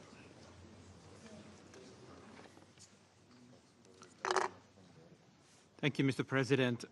I have the honor to address the Council on behalf of the Nordic countries, Denmark, Iceland, Norway, Sweden, and my own country, Finland. The United Nations was built on the shared understanding that no effort should be spared in pursuit of peace. Yet, today we mark the third anniversary of arguably the most egregious violation of the UN Charter since its adoption, Russia's full-scale invasion of Ukraine. Russia's aggression against Ukraine affects us all. It has brought about growing economic instability and soaring food prices in countries far from the battlefields. It has required attention and resources that could have otherwise been used to support people in need elsewhere. Most critically, it has undermined our system of collective security enshrined in the UN Charter. Russia is trying to destroy and dominate a democratic neighboring country and alter borders by using force. Russia attacks international law and the fundamental principles of the territorial integrity and sovereignty of all states. Therefore, it is existential for us all to uphold these principles enshrined in the UN Charter.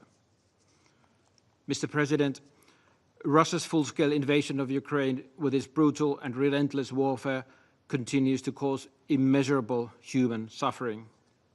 According to the UNHCR, almost 7 million people have become displaced in Ukraine, and 3.7 million have been forced to flee from their homeland. Russia's systematic attacks against Ukraine's critical infrastructure deepen the plight of civilians every passing day. Civilians' access to water, electricity, and heating is severely limited amidst freezing winter weather. We are appalled by the treatment of thousands of children who have been unlawfully deported or transferred by Russia. These children must be immediately returned to their families.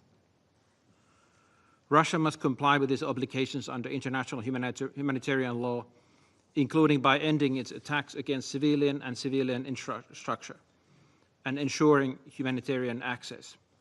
It is untenable that more than 75 years since the adoption of the Geneva Conventions, the laws of war are violated at every turn by Russia. The Nordic countries are committed to seek full accountability for the numerous violations of international law. Russian leadership must be held accountable for the atrocity crimes committed in Ukraine and the crime of aggression. Mr. President, this morning the General Assembly took a decision to support just and fair peace in Ukraine. The Nordic countries are proud to have voted in favor of both of these important resolutions. We know Ukrainians as people who want peace. They wish to go on with their lives and keep on building their beautiful, brave nation. We also know Ukrainians as people who love freedom. The freedom to speak their mind, elect their leaders, and choose their international alliances. It is the duty of this Council to advance both of these goals, that Ukraine can live in peace and uphold its full sovereignty in accordance with the UN Charter. Like all peace-loving nations, Ukraine deserves peace, a peace that is comprehensive, just, and lasting. Ukraine must be part of any negotiation for peace. Russia's aggression against Ukraine undermines not only the security in Europe, but also the stability across the world. Any solution for a lasting peace will necessitate a strong European involvement. Without it, peace runs at high risk of being short-lived. We all have a collective interest to prevent resurgence of violence and destruction in Ukraine as well as anywhere else in the world. Mr. President, the Nordic countries support a search for a just peace. In the meantime, we remain determined to continue our significant military, economic, and humanitarian assistance to Ukraine. In closing, we reaffirm our unwavering commitment to support Ukraine as long as needed. Thank you, Mr. President. 我感谢拉亚拉先生阁下的发言。我现在请捷克外交部副部长胡利丘斯先生发言。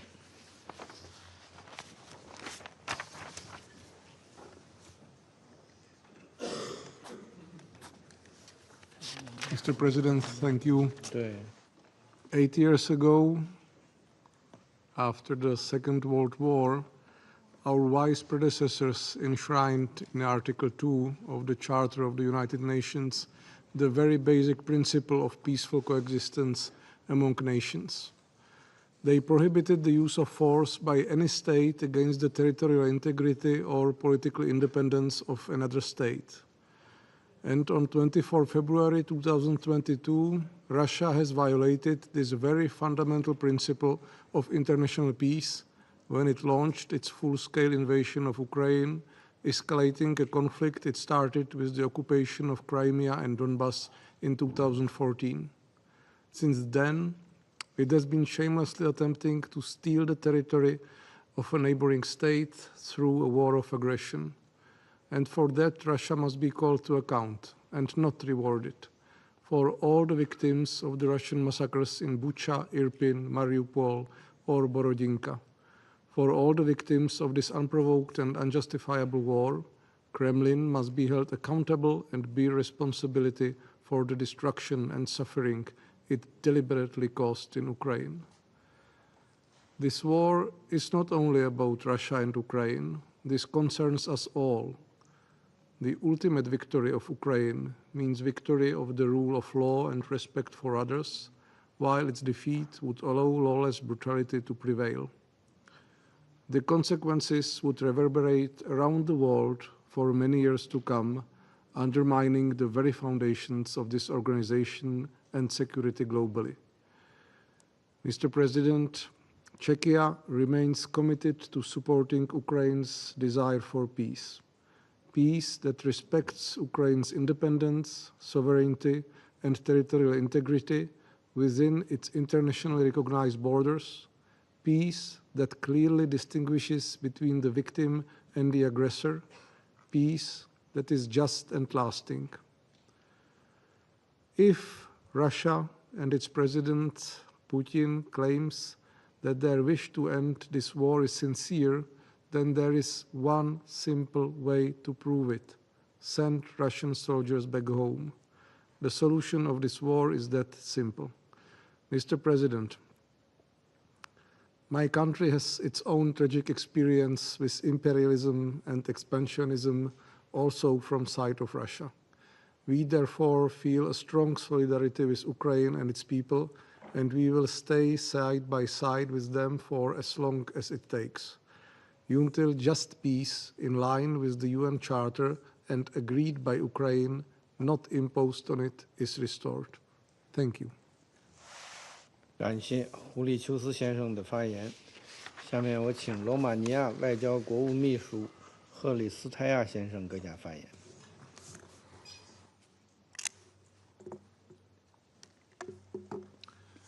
Mr. President, Madam Undersecretary General, Excellencies, ladies and gentlemen. Romania welcomes your decision to have this meeting today and for allowing me to take the floor. And I would like also to join the previous speakers in presenting our gratitude for the report presented by Madam Undersecretary General. While it marks a bleak anniversary, today's session keeps the situation in Ukraine on the Council's agenda. The Council must absolutely remain seized on this matter, since it is this body envisioned as a guarantor of international peace and security and acts on behalf of the United Nations whole membership. Ukraine remains very important for the global community, though the complex impact of this war at global level, including the dramatic aggravation of the food insecurity. Romania has demonstrated its solidarity with Ukraine and with the Ukrainian people. We firmly support Ukraine's independence, territorial integrity and sovereignty. We have welcomed Ukrainians fleeing the war and granted temporary protection status to over 230,000 people. We have facilitated the transit of over 55 million tons of Ukrainian grains to global markets, and we have provided emergency energy support for Ukraine upon request. Since day one of the start of the war, we have advocated for a just, sustainable, and inclusive peace in Ukraine, based on the United Nations Charter and the international law. Any resolution on Ukraine put on the table at the United Nations should be necessarily based on this idea. Any peace talks must include Ukraine. Since peace in Ukraine impacts European security, any solutions affecting the European security architecture should be drafted with the Europeans at the table. It is obvious that any post-conflict arrangements will have systemic implications for the entire Black Sea region. Considering the importance of ensuring security and freedom of navigation on the Black Sea and Romania's geographical position, my country is legitimately interested in the parameters of a future peace in Ukraine.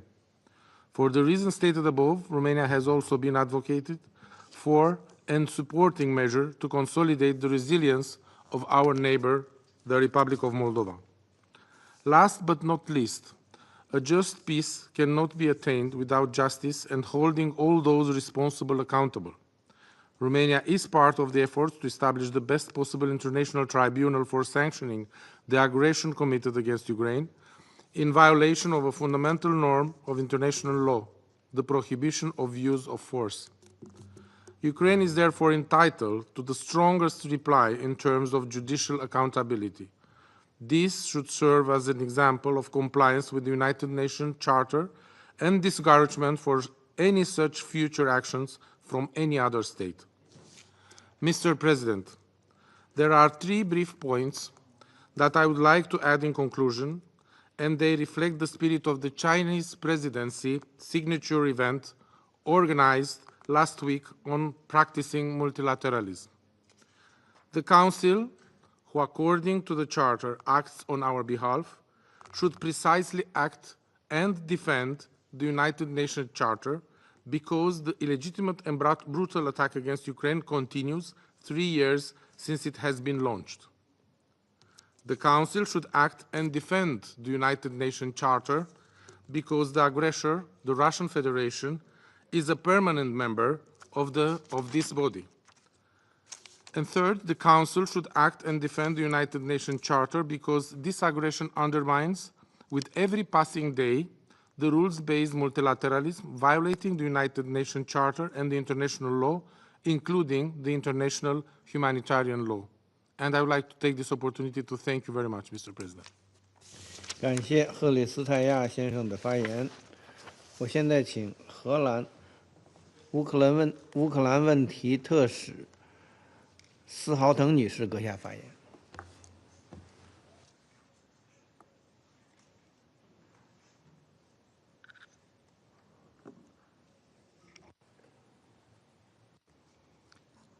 Thank you, Mr. President. I'd like to thank Undersecretary General Di Carlo for her briefing. Mr. President, in the cold light of day, 3 years after Russia's large-scale, unprovoked and illegal full-scale invasion of Ukraine, we face a bleak and harsh reality, in which, if we do not act now, might is right. We cannot have the aggressor impose a deal on the victim, an aggressor who continues to intensify its attacks on civilians and civilian infrastructure. Saturday's large-scale drone attacks do not show an intention by Russia to end this war. We cannot let a blatant violation of the UN Charter, a violation of Ukraine's sovereignty and territorial integrity, stand. This would create a dangerous precedent for the future, undermining the principles of international law and the sovereignty of all nations. Ukraine needs to be an equal partner in the negotiations. Nothing about Ukraine without Ukraine. And as the security of Europe is directly impacted, Europe should be involved too. Only inclusive negotiations can lead to a just and a lasting peace. Mr. President, this war must end, not just for the sake of Ukraine and Europe, but for the sake of the world. Russia's aggression has had devastating and long-lasting consequences for food security, for the environment, and for nuclear security. The Kingdom of the Netherlands calls on all countries that are enabling Russia's aggression to stop providing Moscow with a lifeline to prolong this unjust war. We call on all member states to help find a just, a lasting, and a comprehensive peace for the Ukrainian people, in accordance with the UN Charter. Changing borders by force must not be rewarded. We must uphold the Charter or risk living in a world where might is right. Thank you. 我感谢司豪腾女士阁下的发言。现在发言名单上没有其他人了。现在休会。